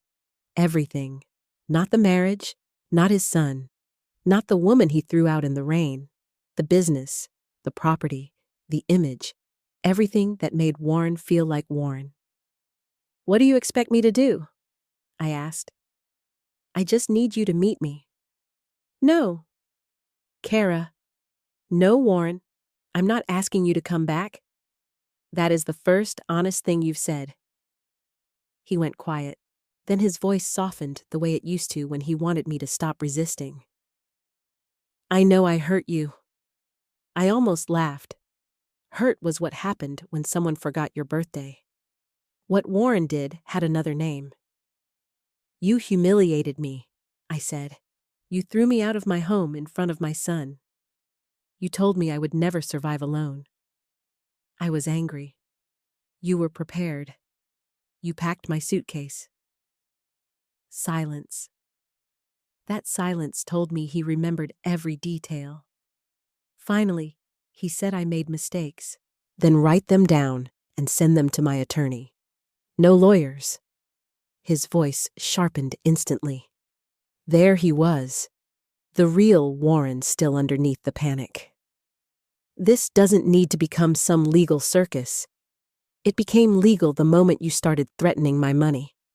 I never threatened your money. You emailed me, Warren. He cursed under his breath. Then he tried again. I'm asking for one meeting, public place, anywhere you want. I just need to explain. I should have hung up. Ruth would have told me to hang up. Linda Brooks, my attorney, would have told me to hang up, document the call, and never meet without counsel. But there was something in Warren's voice that made me listen, not pity, not love, not hope. Fear. And fear often carries information. Why now, I asked. Why are you calling at midnight after 6 months? His breathing changed. Kara, the bank gave me 48 hours. For what? To produce documents. What documents? He did not answer. My hand tightened around the phone. What documents, Warren? I can explain better in person. There it was. The hook hidden inside the plea. He did not just need money, he needed paper. And men like Warren only became desperate over documents when a signature alone or a lie was about to surface. I'll meet you tomorrow, I said. He exhaled like a man pulled from water. Thank God. At Miller's Diner on West Broad, noon, public table. You bring whatever documents you claim I need to see. I bring Ruth. No, just you. Then no meeting. Kara, this is private. Nothing about my safety is private anymore. He went quiet again. Then tightly. Fine. And Warren. What if you raise your voice, blame me, insult me, or ask me to sign anything before I read it with my attorney? I leave. You've changed. No, I said. I stopped shrinking. I ended the call before he could answer. For a moment, I stood in the dark office listening to my own heartbeat. Then I called Ruth. She answered on the 4th ring, her voice rough with sleep. Someone better be dead or rich. It's Warren. She was fully awake at once. What happened? He called. Denise left. The business is collapsing. The bank wants documents in 48 hours. Ruth was silent for half a second. Documents? Yes. Not money. First, no. Then he's scared of what those documents show. That's what I thought. You are not meeting him alone. I told him you're coming. Good. I'll wear my church shoes. They make me look judgmental.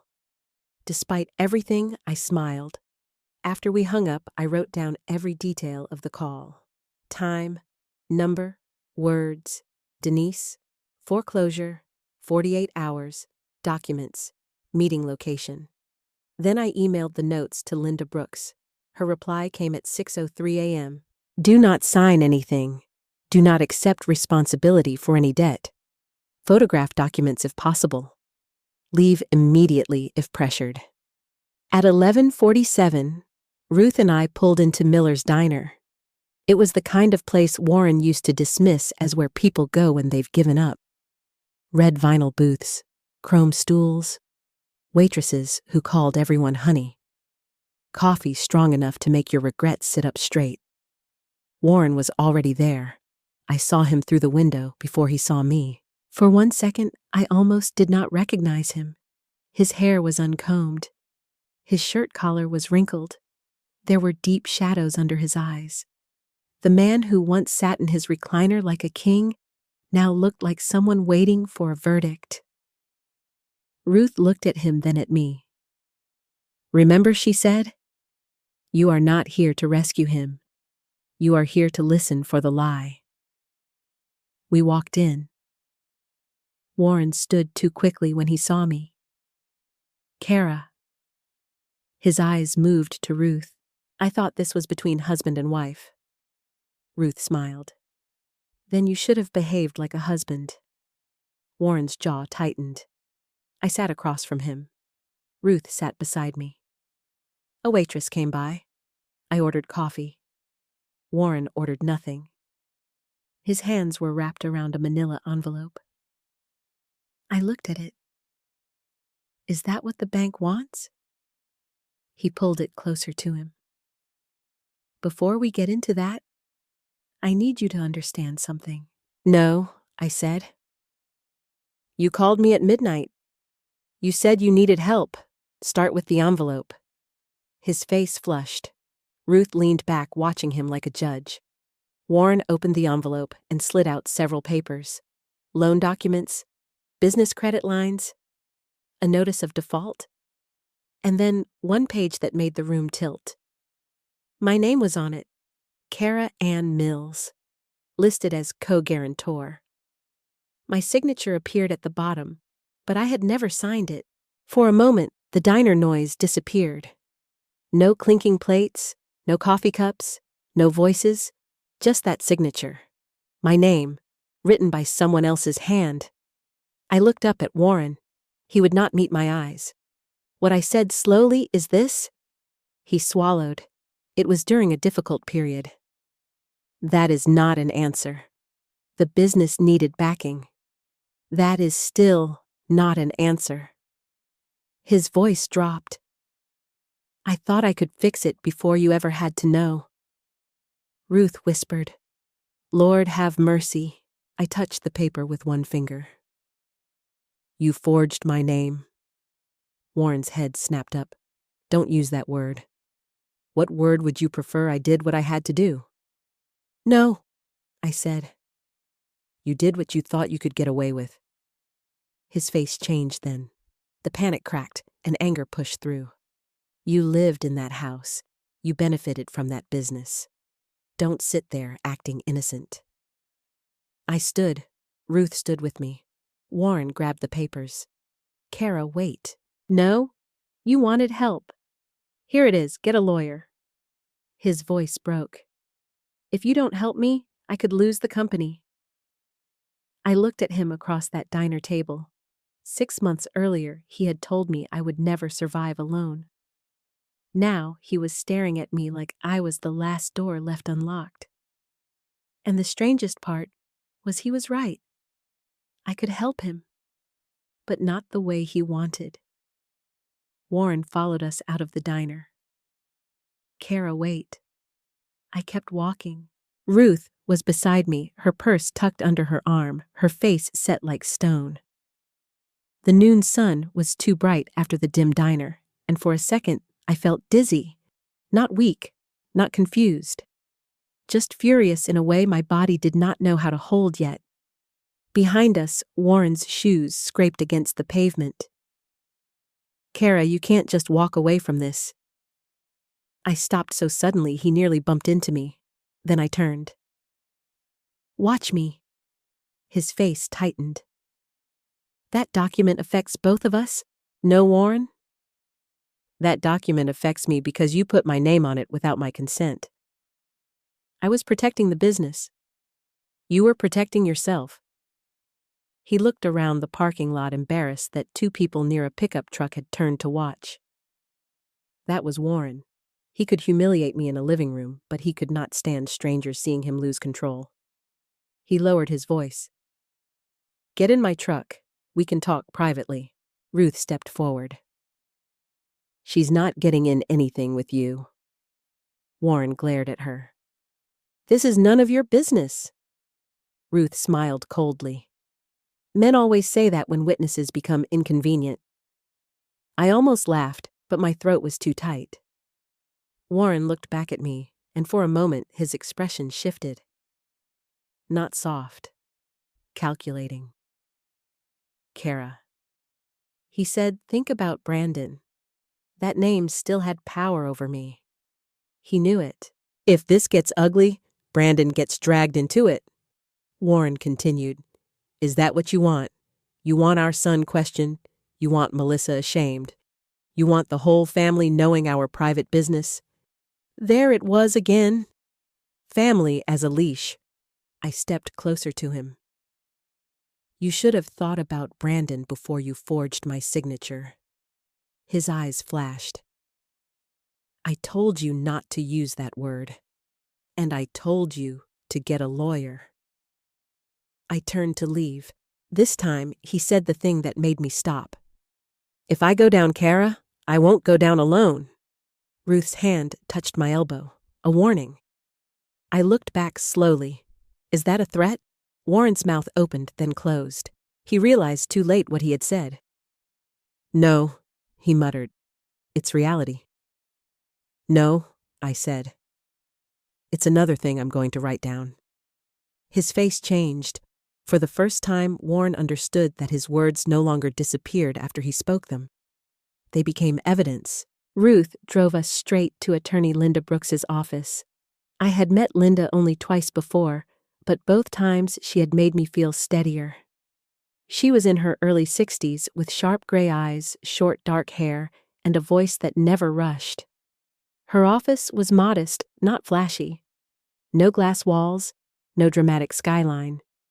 Just shelves of legal books, framed certificates, and a desk so organized it made me trust her immediately. When we walked in without an appointment, her assistant looked concerned. "Mrs. Mills, I need to see Linda," I said. Warren brought documents. Within 10 minutes, I was sitting across from Linda with Ruth beside me, and the photos I had taken of Warren's papers open on my phone. Linda did not interrupt while I explained. The midnight call, the diner, the loan documents, the co-guarantor page, the signature that was not mine, the threat in the parking lot. When I finished, Linda held out her hand. "May I see the photo again?" I gave her my phone. She zoomed in on the signature. Her expression did not change, but her eyes sharpened. "You are certain you did not sign this?" "I am absolutely certain." "Did you ever authorize Warren to sign on your behalf?" "No." "Did you know this loan existed?" "No." "Did you benefit directly from the loan proceeds?" I paused. I lived in the house. The business paid some household expenses. But I didn't know about this loan. That distinction matters. Ruth leaned forward. "Can he make her responsible for it?" Linda looked at me, not Ruth. "He can try. That does not mean he will succeed." My stomach twisted. "What do I do?" "First, you do not communicate with Warren except through counsel. Second, we send a preservation letter demanding copies of the original loan documents, application materials, notarization records, and communication history. Third, we notify the lender that you dispute the signature and did not authorize the guarantee. Will they believe me? They may not at first. Lenders protect themselves. That is why we document everything. Document everything. The phrase had become the spine holding me upright. Linda tapped the desk lightly. "There is another issue. I already knew I would not like it. What if Warren forged your signature once we need to find out whether he did it elsewhere?" The room went cold. I thought of the years he had handled taxes, insurance, credit cards, business renewals, home equity paperwork. I thought of every time he had said, "Just sign here while I was cooking, cleaning, rushing, trusting." "How do we find out?" I asked. "We pull your credit reports. We review joint accounts. We request business filings where your name appears. And we check whether you were listed on any other debts." My hands went numb. Ruth reached for them under the desk. Linda's voice softened, but only slightly. "Kara, this may feel overwhelming, but you are in a stronger position because you came forward before signing anything else." I nodded. Then I asked the question I had been afraid to ask. "Could Warren go to jail?" Linda leaned back. "If the signature was forged and used to obtain credit, it could become a criminal matter. But right now, our focus is protecting you. Protecting me. Not protecting Warren. Not protecting the family image. Me."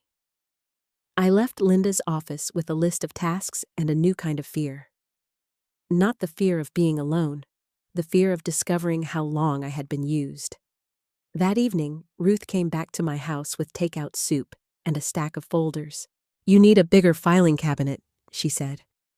"I need a different life. You're building one." We sat at my small kitchen table, the one I had bought at a thrift store for $40. It wobbled if you leaned too hard on the left side, but I loved it because Warren had never sat there. My laptop was open. Linda had sent instructions for pulling my credit reports. Ruth walked me through each step. One account, then another, then another. Most were familiar. A credit card I used for groceries, the old mortgage, a store card from years ago.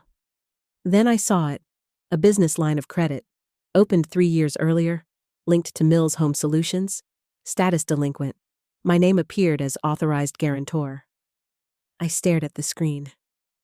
No, I whispered. Ruth leaned in, her face hardened. Print it. I did. Then another. A vendor financing agreement. Then an equipment lease. Then a credit inquiry from a bank I had never visited. Each page felt like a hand reaching out of my past, grabbing my throat. Warren had not made one desperate mistake. He had built a pattern. My phone buzzed. Brandon, I almost ignored it. Then I remembered Warren's threat. If I go down, I won't go down alone. I answered. Mom. His voice sounded strained. What happened? I asked. Dad just left our house. My stomach dropped. What did he want? He was furious. He said you're trying to destroy him. Did he ask you to sign anything? A pause? Mom. Brandon. Did he brought papers. Ruth closed her eyes. What kind of papers? He said they were to help restructure the company. He said if I didn't sign, employees would lose jobs. He said you were being vindictive. Did you sign? No. I gripped the phone. Thank God. But Melissa read one page. Mom, my name was already on something. The room seemed to tilt. What? I don't know what it was. Some old business document. Dad said I agreed years ago, but I don't remember signing it. I looked at Ruth. Her face said what I already knew.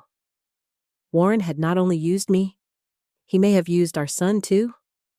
Brandon, I said slowly, listen to me. Do not sign anything. Do not let him take papers back if you have them. Take photos, send them to me. Then call a lawyer. A lawyer, Mom? He's my dad, and he is acting like a man who needs other people to carry his debts. Brandon's breathing became uneven. I thought you were just angry at him. I was angry, I said. Now I'm informed. There was silence. Then he whispered, I'm scared. For the first time in months, my heart broke for him without letting that heartbreak weaken me. I know, I said, but fear is not a reason to sign your life away. After we hung up, I sat very still. Ruth did not speak. The house was quiet around us. My house. My little safe house with its old cabinets and soft evening light. But the war Warren had started was no longer outside my door. It had reached Brandon. That changed everything. I forwarded the new credit report pages to Linda. Then I sent her one more message. Warren may have used Brandon's name too. Her reply came quickly. Bring Brandon in if he is willing. Do not delay. I stared at those words. Then I looked at my father's letter framed on the wall. A woman should always have one door no one else has the key to. Warren had spent years locking doors around me.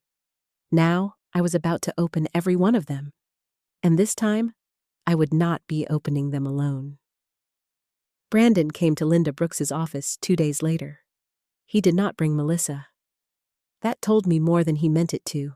He walked in wearing the same navy jacket he wore to work, but he looked younger than 31.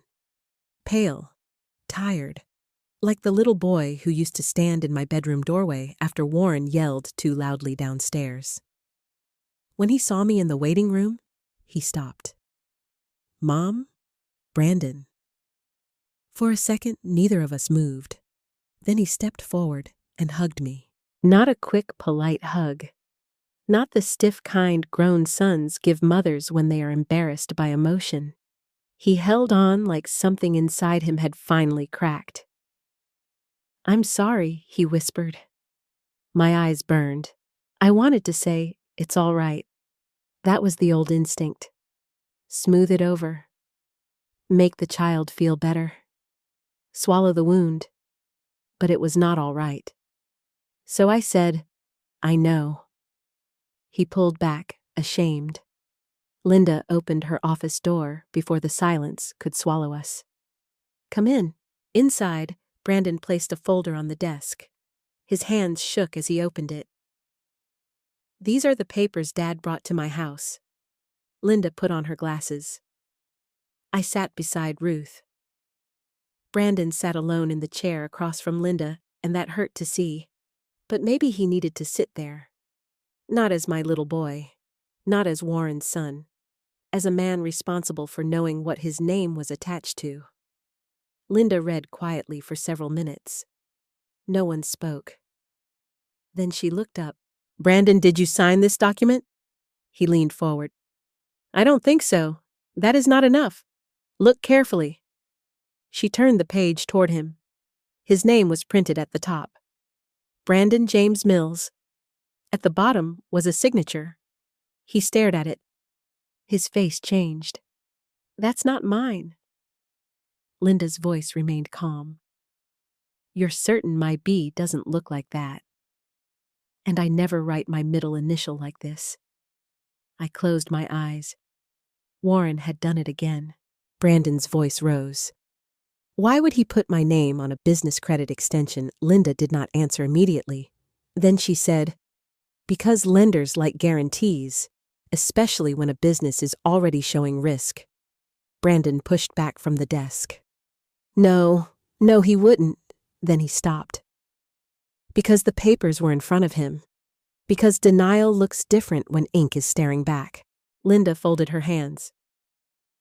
"Your father may have exposed both of you to financial liability. We need to verify originals dates, notarization, and submission records. Brandon, you need independent legal counsel." He looked at me. "Can't Linda help both of us?"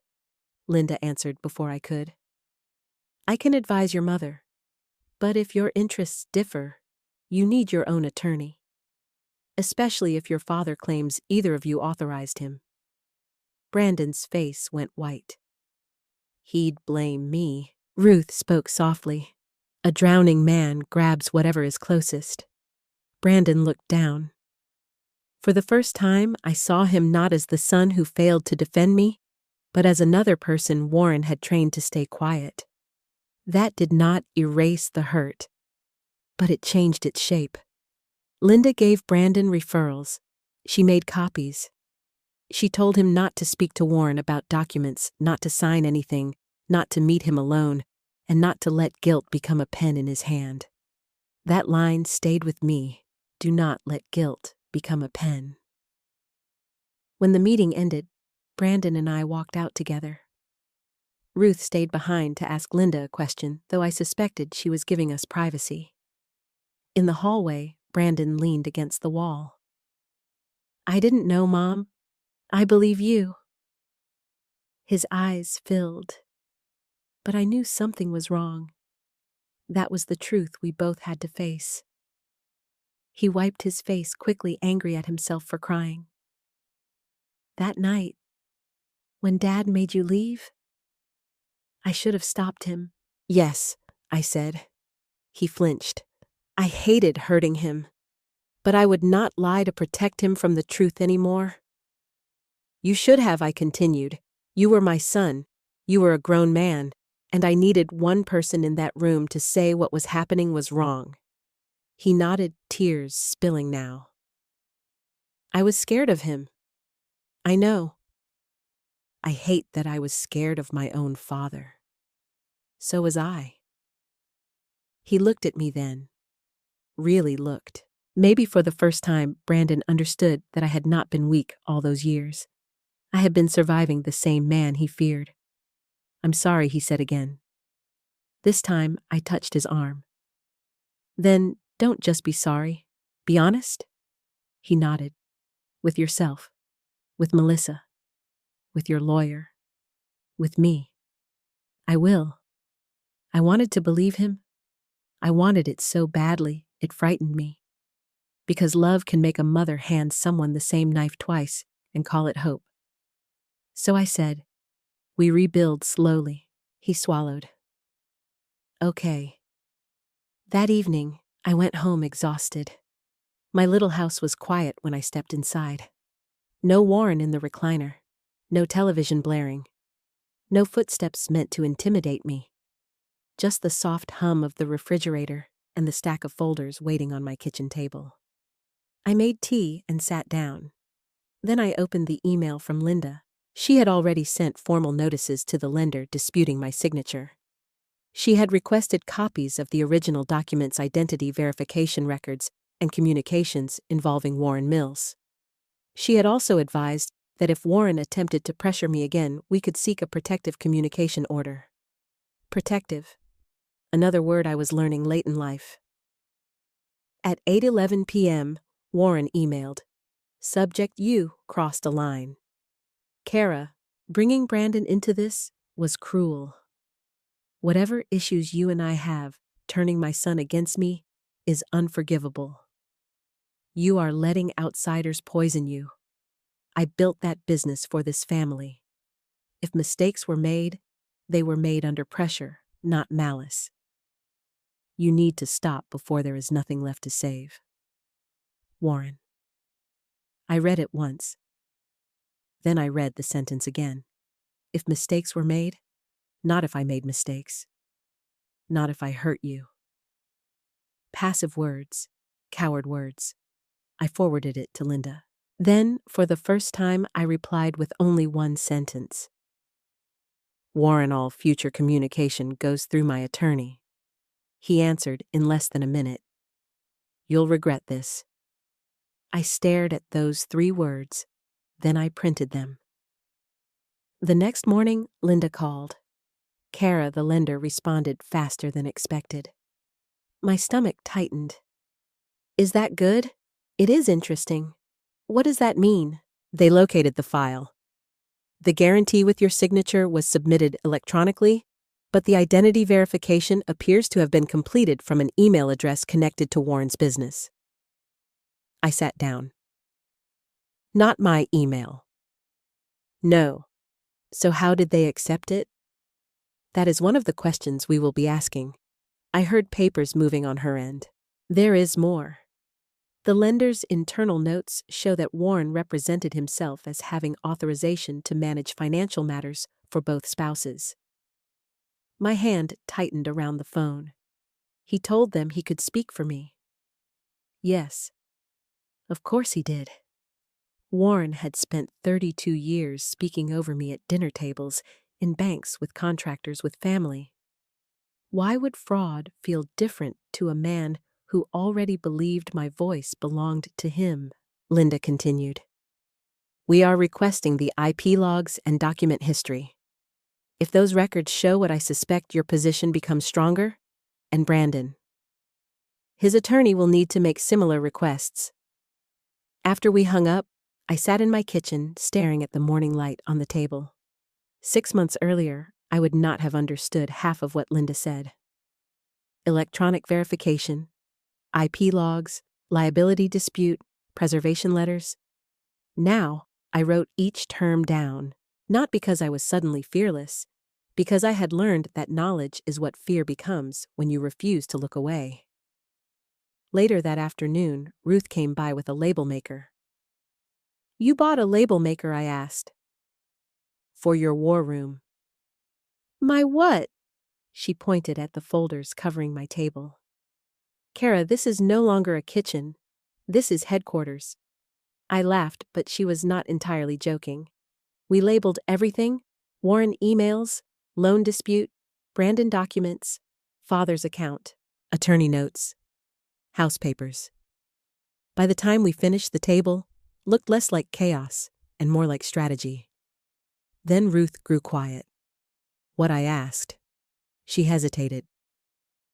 You know he's going to get worse before this is over. I know. Men like Warren don't confess because the truth is right. They confess when the lie gets too expensive. I looked at the folder with his name on it. Then we make the lie expensive. Ruth smiled slowly. There she is. That night, I did something I had been avoiding. I opened the old photo album I had taken from storage after buying the house. There were pictures of Warren holding Brandon as a baby. Warren standing beside me at Christmas. Warren smiling at my father's backyard barbecue. For years, I had used those pictures as proof that the good times were the real Warren, and the cruelty was the exception. Now I wondered if the good times were simply the parts that cost him nothing. I closed the album. Then I placed it on the bottom shelf, not thrown away, not displayed. That felt right. Some memories do not deserve the mantle. The next day, Linda called again. This time, her voice was different. Kara, we received a partial document history. I gripped the phone, and the loan guarantee was accessed and submitted from an office computer at Mills Home Solutions. I closed my eyes, and the email, Warren's business administrator email. I did not speak. Linda let the silence sit for a moment. Then she said, "Kara, this is no longer just suspicion." My whole body went still. For the first time, we have a trail. A trail. Not a feeling. Not a wife's complaint. Not an emotional accusation. A trail. And it led straight to Warren. Brandon came to my door on a Sunday afternoon. Not Linda's office. Not the library. My door. I saw him through the small front window before he knocked. He stood on my porch with both hands in his jacket pockets, staring down at the welcome mat like he was afraid it might reject him. For a moment, I did not move. A mother's heart is a dangerous thing. It can remember every wound and still run toward the person who caused it. Mine wanted to open the door before he even lifted his hand. But I waited. He knocked once. Softly. I opened the door and kept one hand on the knob. "Hi, Mom. Hi, Brandon." His eyes moved past me into the house. Not nosy, just surprised. Maybe he had imagined me in some sad little room still crying over Warren. Instead, he saw yellow curtains, a clean living room, Ruth's donated bookshelf, and a framed print above the couch that said, "Begin again." "You have a nice place?"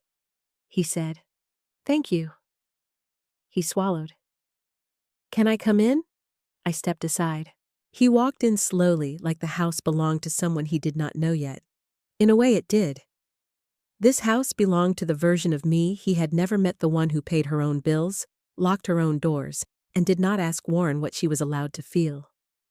I made coffee because I needed something to do with my hands. Brandon sat at the kitchen table. The same table where Ruth and I had labeled folders. The same table where I had learned the difference between panic and preparation. He noticed the filing cabinet in the corner. "Is all that about Dad? Some of it?" His face tightened. I placed a mug in front of him. "Did you talk to your attorney?" He nodded. "Melissa and I met with one Friday, and he thinks Dad may have used my information on at least 2 business documents." I sat across from him. Hearing it still hurt. Not because I was surprised. Because every new truth made the old family feel more like a stage set. Brandon wrapped both hands around the mug. "I keep thinking about all the times Dad said he was building something for me." His voice cracked. He used to say Mills Home Solutions would be mine one day. I thought he was hard on me because he wanted me ready. But now, he shook his head. Now I wonder if he just wanted my name available. I did not rush to comfort him. That was hard. But some pain has to finish speaking before healing can enter the room. Brandon looked up. "Mom, did you know he was this bad?" I thought carefully. "No," I said, but I knew something was wrong. I just kept giving it softer names. Like what? Stress, pride, temper, old-fashioned. Brandon looked down. "I did that too." "Yes." He flinched again, but this time he did not look away. "I told myself he was just under pressure," he said. "That if I challenged him, he'd get worse. So I stayed quiet." I took a breath. "Brandon, I understand being afraid of him. I do. But the night he threw me out, your silence hurt me almost as much as his words." Tears filled his eyes. "I know. No, I need you to hear me. I was standing there with a suitcase at my feet, and I looked at you because I thought if no one else sees me, my son will. He covered his mouth with one hand. But you looked at the floor. I was ashamed. I was abandoned. The words were not loud. They did not need to be. Brandon bent forward, crying silently. I sat with my own tears, but I did not take the words back. After a while, he whispered, "I'm so sorry, Mom. I believe you. I should have gone after you. Yes, I should have called.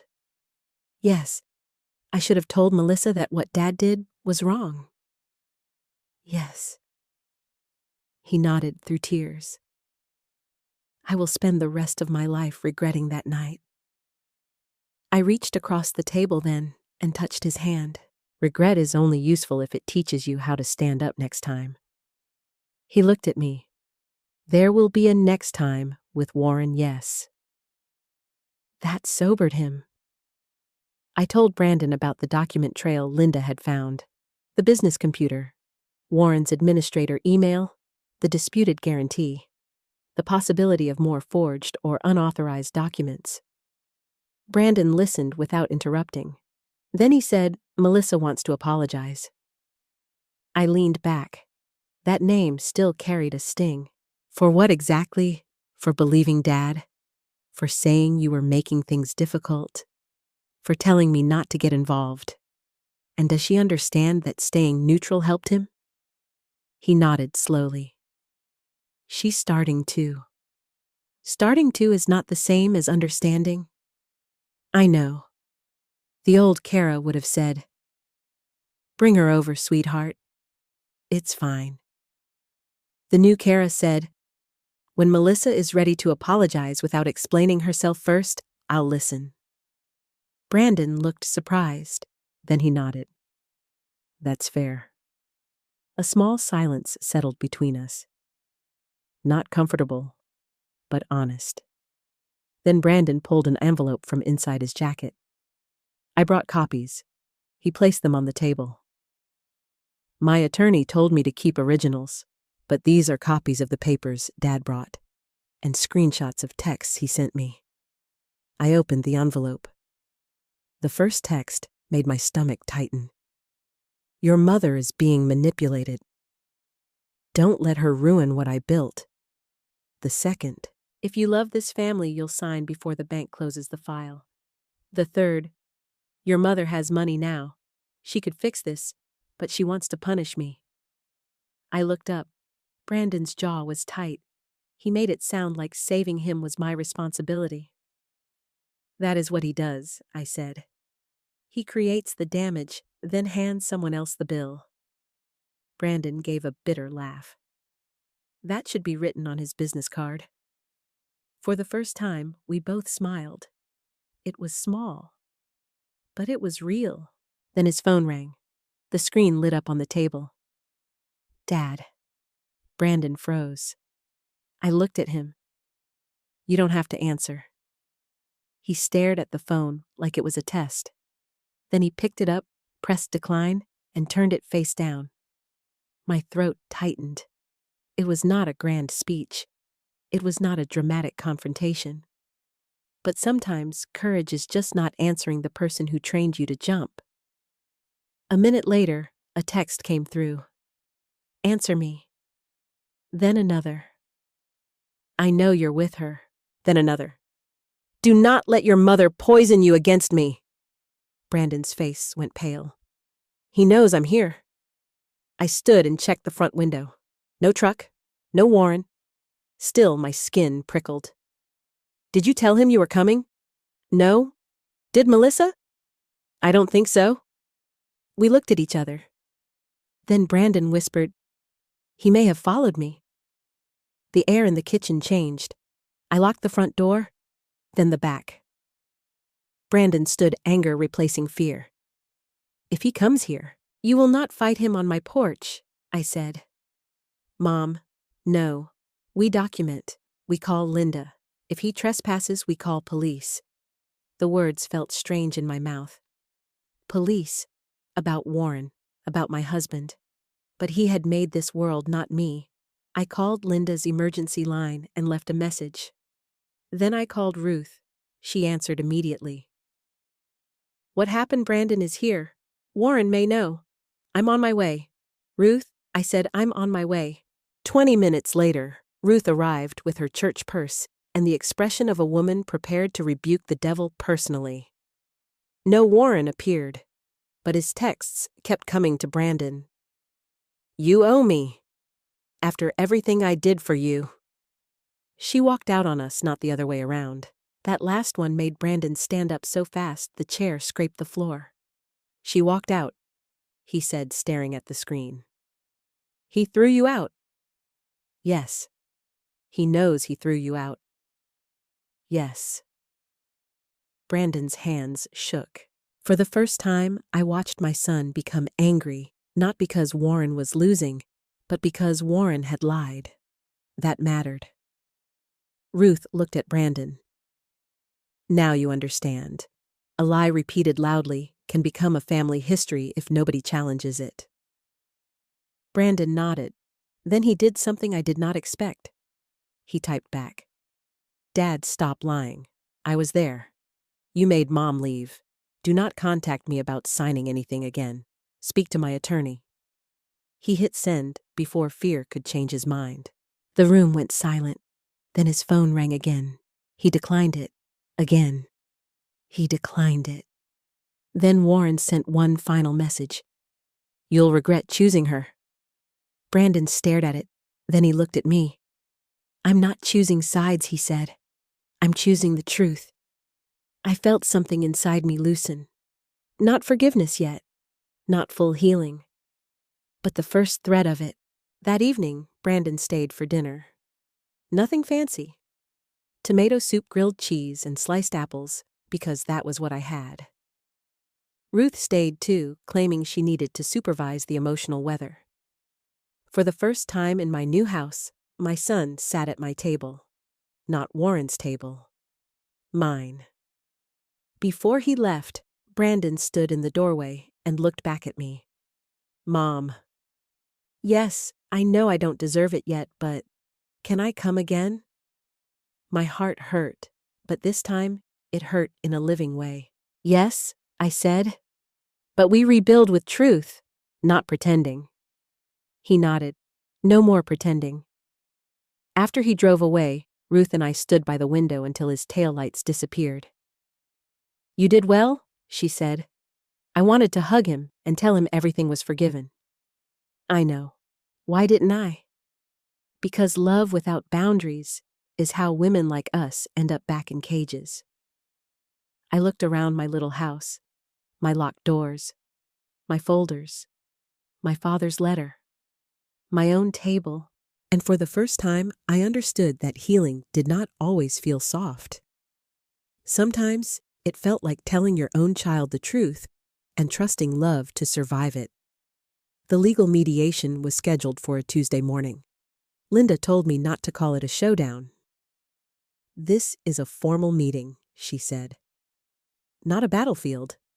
But when I walked into that conference room and saw Warren sitting at the far end of the table, it felt exactly like a battlefield. He wore a gray suit I had bought him years ago for Brandon's wedding. His hair was combed. His jaw was shaved. He had clearly tried to look like the respectable businessman everyone in Columbus used to trust.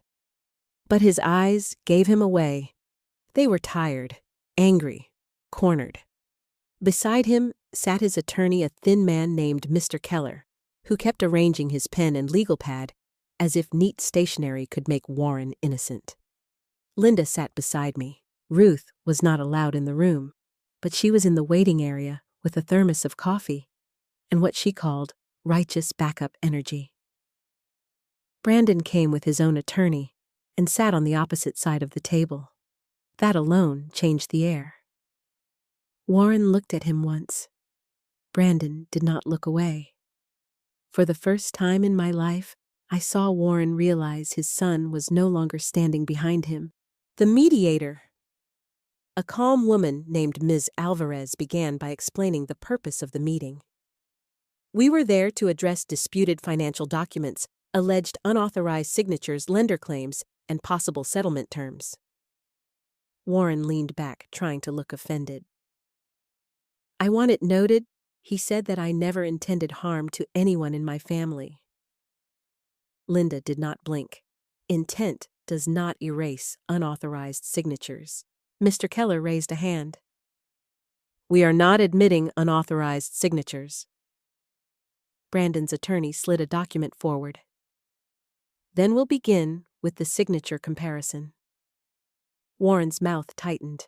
For the next hour, papers moved across the table like evidence in a courtroom drama I never wanted to live inside.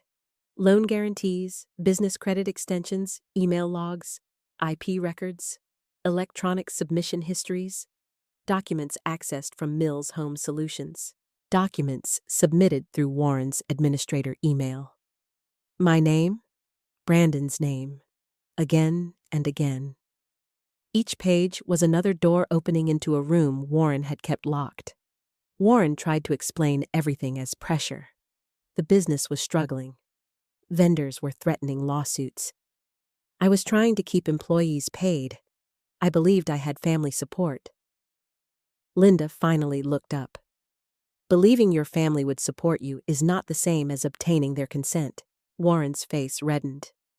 You people keep acting like I stole from strangers. This was my wife, my son. The room went silent. Ms. Alvarez wrote something down. I stared at Warren. That sentence told the whole truth. Not strangers. My wife. My son. As if our closeness made the violation smaller instead of worse. Brandon spoke before I could. That makes it worse, Dad. Warren turned on him. You don't understand what it takes to build something. No, Brandon said, voice shaking but clear. I understand what it feels like to have my name used without permission. Warren's eyes narrowed. Your mother has poisoned you. I felt Linda's hand move slightly, a warning for me to stay calm. But Brandon did not need me to answer. No, he said. You did.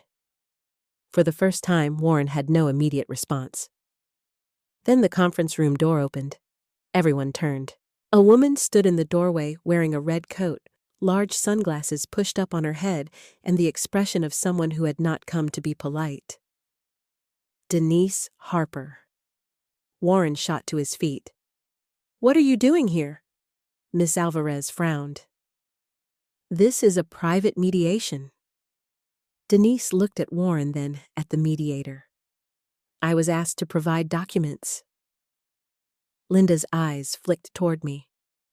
I had known Denise might submit evidence. I did not know she would appear in person. Mr. Keller looked furious. This is inappropriate. Denise laughed once. So was being told I was investing in a stable business while Warren used everyone's name like spare keys. Warren stepped toward her. Denise, don't. She looked at him coldly. You don't get to tell me what to do anymore. That sentence landed harder than she probably intended, because I knew exactly how it felt to say it. Ms. Alvarez allowed Denise to provide documents through the attorneys. She did not sit at the table, but she stood near the door while Linda reviewed the packet. There were text messages, emails, bank screenshots, a copy of a check Warren had asked Denise to deposit into a business account, and one message that Linda read aloud. Denise Cara won't be a problem. She signs whatever I put in front of her. The room went still. My skin went cold. Warren closed his eyes. There are sentences that do not just hurt, they clarify. For 32 years, I had wondered if Warren saw me as weak, foolish, convenient. Now I had the answer in his own words. She signs whatever I put in front of her. Linda placed the page flat on the table. Mr. Mills, she said, do you deny sending this message? Mr. Keller touched Warren's arm. Do not answer. But Warren was staring at Denise. You saved that? Denise smiled without warmth. I saved everything after you asked me to move money through my account. Mr. Keller whispered urgently to Warren. Brandon looked sick. I sat very still. Not because I felt nothing, because I felt too much, and I refused to let Warren see any of it spill. Denise looked at me then. For the first time since I had seen her photo with Warren at that steakhouse, we were face to face. I expected triumph in her eyes, maybe shame, maybe pity. Instead, she looked tired. "He told me you were unstable," she said quietly. "I said nothing. He said you abandoned him, that you were hiding money, that he had carried you for years." Warren snapped Denise. She ignored him. "He said a lot of things." Her voice hardened. "Then he asked me to sign something I didn't understand. That's when I started saving messages." I looked at her. "You left because he tried to use you too." "Yes." There it was. Not friendship, not forgiveness, but truth. And truth does not always arrive from people we like. Sometimes it arrives wearing a red coat and carrying receipts. The mediation shifted after that. Warren's attorney asked for a break. During the break, I stepped into the hallway. Ruth stood immediately. Well, I looked at her. Denise came. Ruth's eyebrows rose. "Lord, the plot thickens." She brought messages. Good ones bad for Warren, then good ones. I almost smiled. Then I leaned against the wall and let myself breathe. Brandon came out a minute later. His face was pale. "Mom," he said. "I'm sorry. You already said that." "No, I'm sorry I believed him so easily."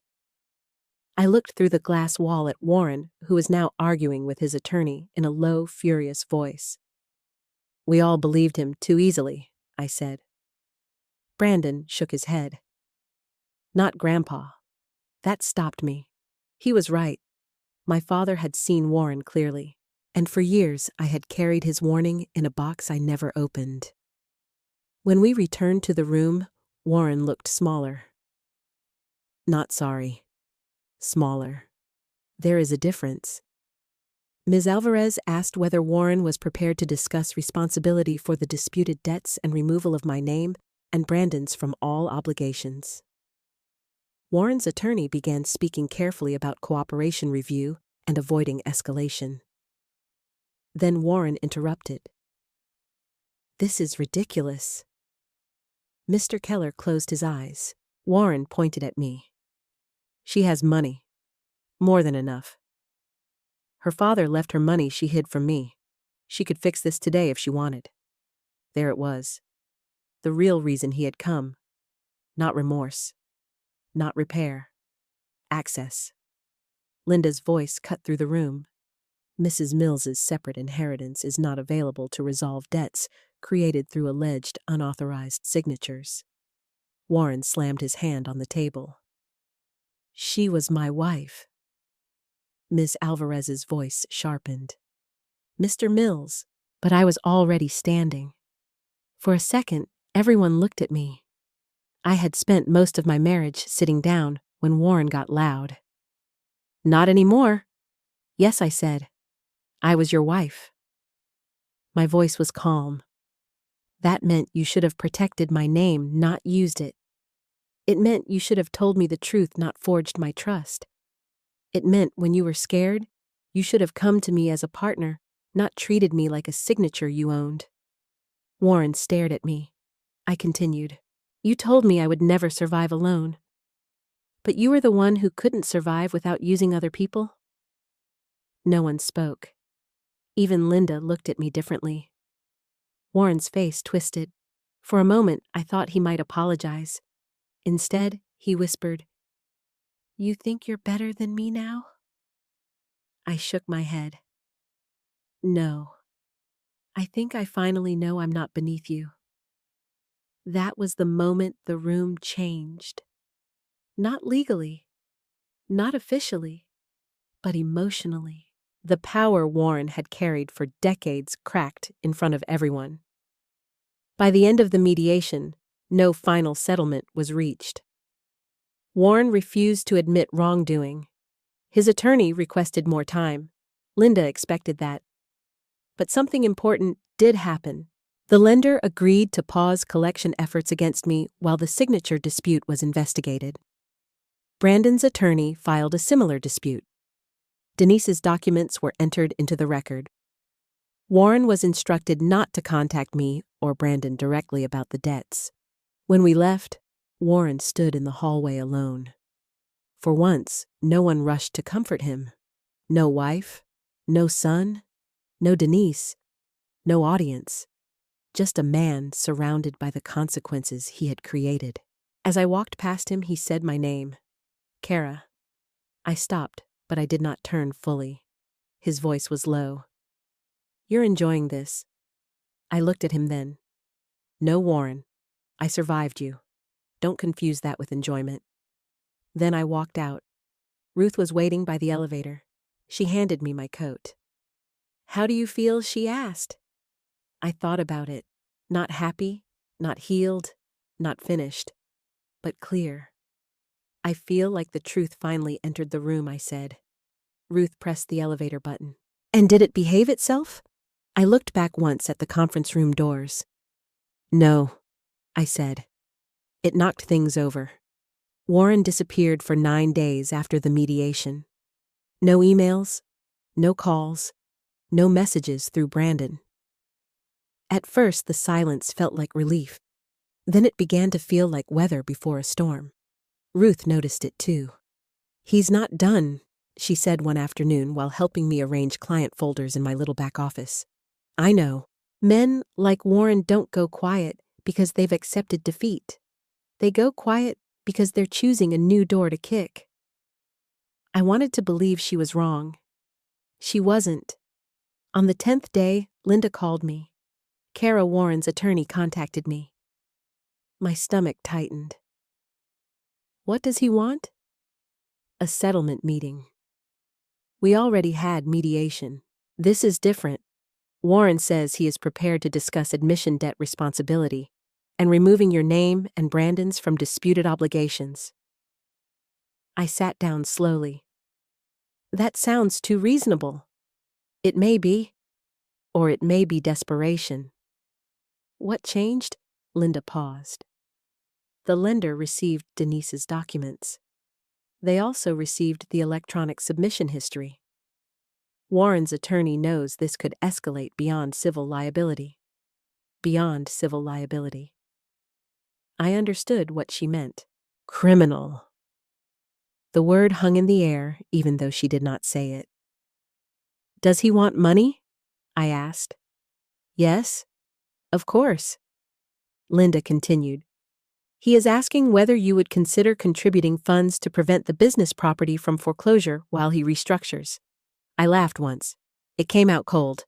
He forged my name, humiliated me, tried to drag Brandon into debt, and now he wants me to save his building.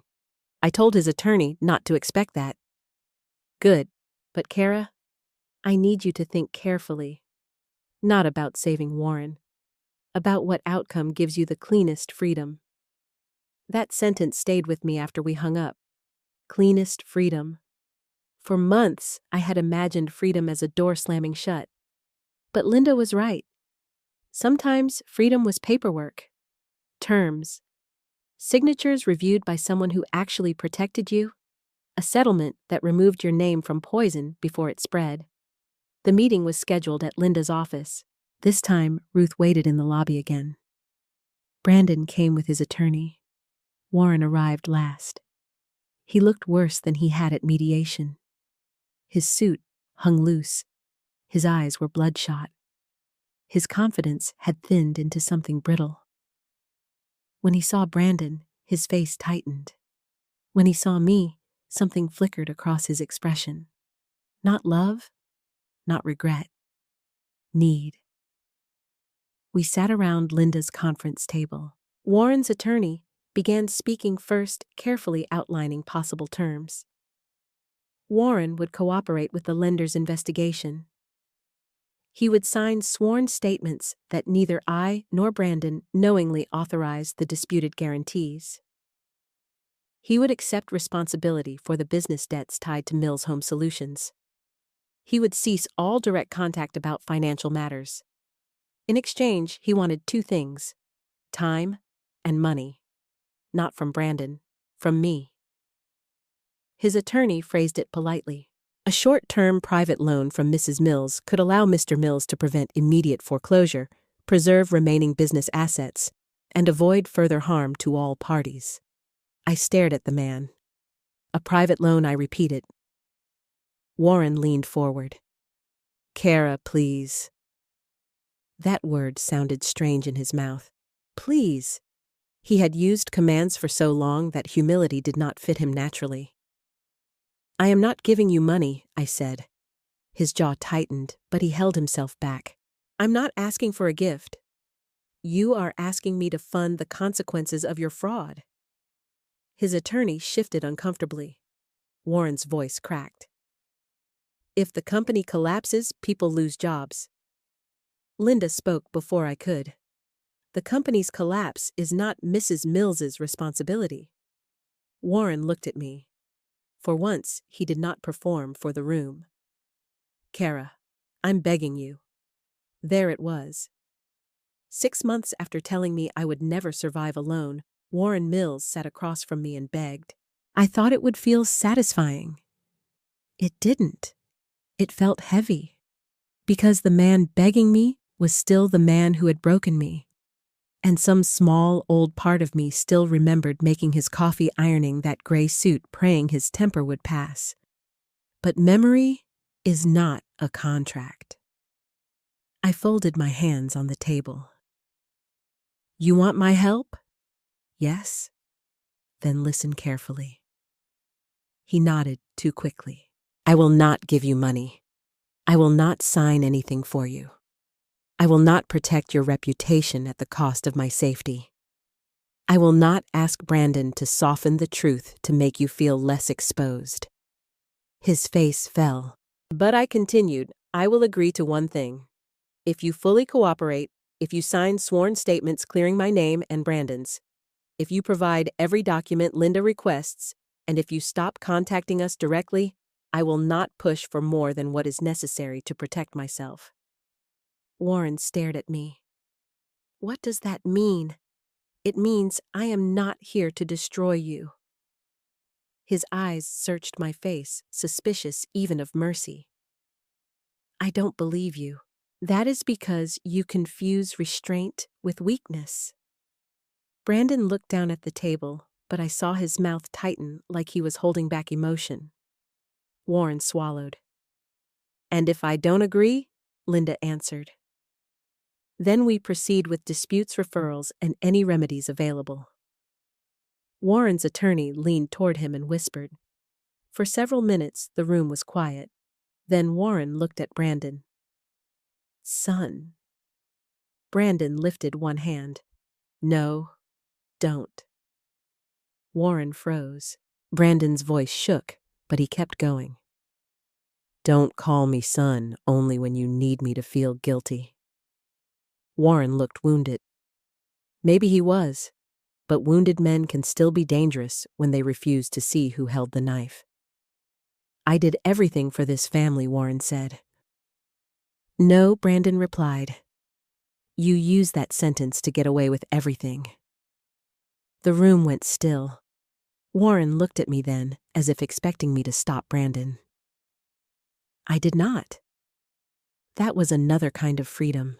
Warren finally signed the preliminary agreement to cooperate. His hand shook. Not much, but enough. When the meeting ended, he remained seated while everyone gathered their papers. His attorney looked relieved. Linda looked cautious. Brandon looked exhausted. I stood. Warren said my name. Kara. I paused. He did not look angry now. Just empty. Did you ever love me? He asked. The question struck me harder than I expected. For a second, the room disappeared, and I saw us young again. Warren laughing in a cheap apartment kitchen. Warren holding newborn Brandon. Warren dancing with me once at a county fair when the band played an old song we both knew. Yes, I said. His eyes reddened. Then how can you do this? And there it was. Even now he thought love meant rescue. I looked at him for a long moment. Because I loved you for years while abandoning myself. I won't do that anymore. He looked away first. Outside, Brandon walked me to my car. Ruth stood nearby pretending to check her phone while clearly listening. Mom, Brandon said, "Thank you. For what? For not destroying him when you could have." I looked toward the office building. I don't want my life to be built around destroying Warren. But he deserves consequences. Yes, I said, and he will have them. But consequences are not the same as revenge. Brandon nodded slowly. I'm trying to understand that. So am I. A week later, Warren's sworn statement arrived. Linda read it to me over the phone. Warren admitted that I had not knowingly authorized the disputed business guarantee. He admitted he had managed communications with lenders without my knowledge. He admitted Brandon had not knowingly agreed to the documents under review. The language was careful, legal, not emotional, not enough for the wound, but enough for the record. My name began to come off the debts. Brandon's attorney started the same process for him. The lender continued its investigation into Warren and the business. Mills Home Solutions did not survive. By the end of the month, the business property was listed for sale under pressure from creditors. 2 former employees found work with another contractor. 1 supplier filed suit. Warren moved out of the big house before foreclosure proceedings could finish and rented a small apartment near the edge of town. I learned all of this through Brandon, not because I asked, because Warren's fall had become impossible to hide. One evening, I stood in my kitchen washing a coffee mug when my phone buzzed. An email from Warren. For a moment, my whole body tensed. Then I opened it. Kara, I signed what they asked. I hope that is enough for you. Warren. I stared at the words. No apology, no full confession, no understanding, just resentment dressed as surrender. The old Kara would have written back. She would have explained, defended, tried to make him see. The woman standing in my kitchen did not. I forwarded it to Linda. Then I deleted it from my inbox. Ruth came by later with lemon cookies and found me sitting on the back steps. You all right? I think so. You look sad. I am. About Warren. About all of it. She sat beside me. The evening air smelled like cut grass and rain. My little garden was still mostly weeds, but a few yellow flowers had started pushing through near the fence. I thought winning would feel cleaner, I said. Ruth nodded. That's because it wasn't a game. It was your life. I looked at the flowers. I don't hate him, I know. But I don't want to save him. Ruth smiled gently. That's the line, Kara. Right there. I breathed in slowly. For 32 years, I had confused love with rescue peace, with silence, marriage with endurance. Now Warren was facing what he had built, and I was facing what I wanted to build next. The difference was this time, no one else held the blueprint. Spring came quietly to my little house, not all at once. Not like a movie scene where flowers bloom overnight and every wound disappears with the sunshine. It came in small pieces. A warmer morning, a robin on the fence, yellow flowers pushing through the stubborn weeds behind my kitchen window. I liked that. Healing, I learned, did not arrive with music. It arrived while you were paying bills, making coffee, folding towels, answering emails, and realizing you had gone 3 whole hours without thinking about the person who broke you. By then, the legal storm around Warren had settled into consequences. Mills Home Solutions was gone. The business property had been sold under pressure from creditors. The company trucks disappeared from the lot. The sign with Warren's name came down on a cloudy Friday morning, according to Brandon, who drove past it on his lunch break, and sat in his car for 10 minutes afterward. I thought I'd feel happy, he told me later. And did you? No? He said. I felt like I was watching my childhood get hauled away. I understood that. Even painful homes have memories in the walls. Warren did not go to prison, at least not then. Linda explained that the lender and attorneys had reached civil resolutions on several disputed documents. Some matters were still under review, and Warren had accepted responsibility for certain debts in writing. My name was removed from the obligations. Brandon's name was cleared from the documents he had never authorized. It was not perfect justice. Real life rarely is. But it was enough to free us from the trap Warren had built. He moved into a small apartment outside Columbus. Brandon saw him once at a gas station and said Warren looked older, thinner, and angry at the world for noticing. Did he say anything? I asked. Brandon nodded. He said, "Your mother got what she wanted." I looked down at my tea. What did you say? Brandon gave a small, sad smile. I said, "No, Dad, she got away." I had to turn toward the window so he would not see how deeply that touched me. My relationship with Brandon did not magically repair. There were awkward dinners, long silences, conversations where he apologized again, and I had to tell him that apologies were welcome, but trust needed time. Melissa came over one afternoon with a pie from a bakery and eyes full of shame. I believed the wrong person, she said, before I could even invite her to sit. That mattered. Not because it fixed everything, because she did not start with excuses. She told me she had seen Warren as strong, decisive, successful. She had mistaken his control for leadership the same way I had once mistaken it for protection. "I should have defended you," she said. "Yes," I answered. She nodded, crying. "I know." I let her cry. Then I gave her coffee. That was not forgiveness yet. But it was a beginning. My work grew faster than I expected. Kara Mill's personal paperwork support became more than a side job. The library workshops filled up. Churches invited me to speak. A senior center asked me to run a monthly session called Know What You're Signing. Ruth teased me that I needed business cards with bigger letters because half our clients refused to wear their reading glasses. Women came with folders, shoeboxes, plastic grocery bags full of statements and years of fear. Some had been widowed and did not know where the accounts were. Some were divorced and ashamed. Some were still married and afraid to ask questions. I never told them what to do with their lives. I simply sat beside them and said, "Let's look at the papers together." Sometimes that was the first kind sentence they had heard in months.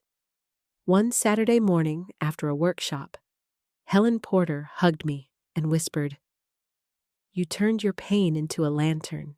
I carried that sentence home like a gift. That evening, I stood in my backyard with Ruth while Brandon fixed the leaning fence. Melissa was inside washing cups. The air smelled like grass coffee and fresh paint from the little office I had finally finished. Ruth looked around and said, "You know this place suits you. It's small. So I used to think a big house meant I had succeeded." Ruth snorted. "A cage can be big too." I laughed.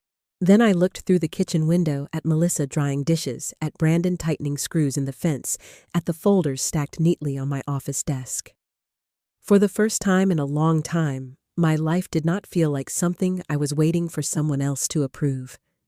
It felt like mine. A week later, Warren sent one final letter through his attorney.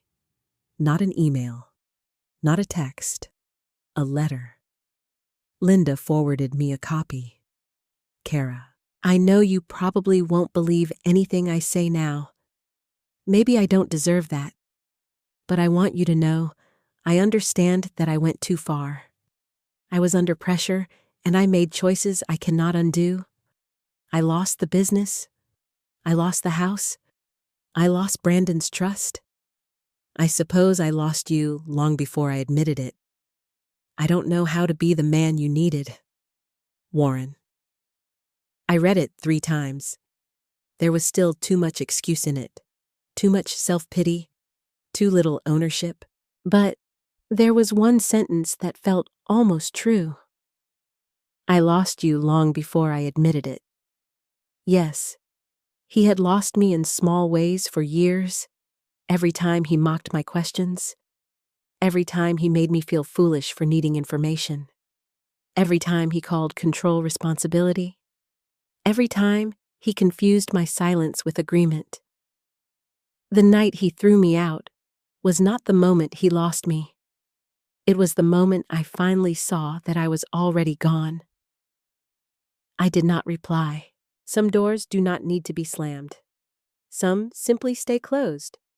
On the 6-month anniversary of the night Warren told me I would never survive alone, I woke before sunrise. I made coffee, wrapped myself in a sweater, and sat on my back steps. The sky was pale blue. The yard was still imperfect. The fence leaned less now, but not perfectly straight. The garden had more weeds than flowers. My house needed repairs I had not yet learned how to make. But it was peaceful. No one was yelling. No one was measuring my worth by what I did not know. No one was holding my life hostage behind passwords. My phone buzzed, a message from Brandon. "Morning, Mom. Just wanted to say I love you. Thank you for not giving up on yourself. I'm learning from you." I held the phone against my chest and cried. Not the kind of crying I had done in the motel. This was different. This was grief leaving through a door. Later that day, I hosted my largest workshop yet. 52 women sat in folding chairs at the community center. Ruth stood in the back, proud as a general. Helen sat in the front row. Melissa helped hand out folders. Brandon carried boxes from my car without being asked. I stood at the podium and looked at those women. Silver hair, tired eyes, nervous hands, strong faces. Women who had survived marriages, losses, betrayals, illnesses, children bills, secrets, and silence. "My name is Kara Mills," I began. 6 months ago, someone told me I would never survive alone. The room went still. I smiled. He was wrong. A few women laughed softly. Some cried. I continued. "But I want to tell you something important. Surviving alone does not mean doing everything without help. It means knowing you are still whole, even when someone walks away. It means learning, asking, checking, protecting your name, protecting your peace, protecting the part of you that still believes tomorrow can be different." Ruth wiped her eyes and pretended she had allergies again. I looked out at the room and thought of my father's box. The motel, the diner, Warren's forged signature, Brandon's apology, my little house, my locked doors, my open windows. Then I said the words I wished someone had said to me years earlier. You are not helpless just because someone kept you uninformed. And you are not too old to begin again. The room rose to its feet. Not for me, for themselves. And as I stood there listening to the applause, I finally understood the truth Warren never could. I had not survived because I was alone. I survived because I stopped abandoning myself. Sometimes the person who says you cannot survive without them is really afraid of who you will become once you stop believing them. Kara's story is not just about a broken marriage. It is about the quiet ways people lose themselves when love becomes control, when silence becomes survival, and when fear is mistaken for loyalty. But it is never too late to ask questions. It is never too late to learn what your name is attached to, what your rights are, what your heart has been carrying, and what kind of life you still deserve. Starting over at 58, 68, or even 78 does not mean you failed. It means you are still alive enough to choose peace. If this story touched your heart, tell me in the comments, have you ever had to rebuild your life after someone underestimated you? I'd love to know where you're watching from and what time it is there.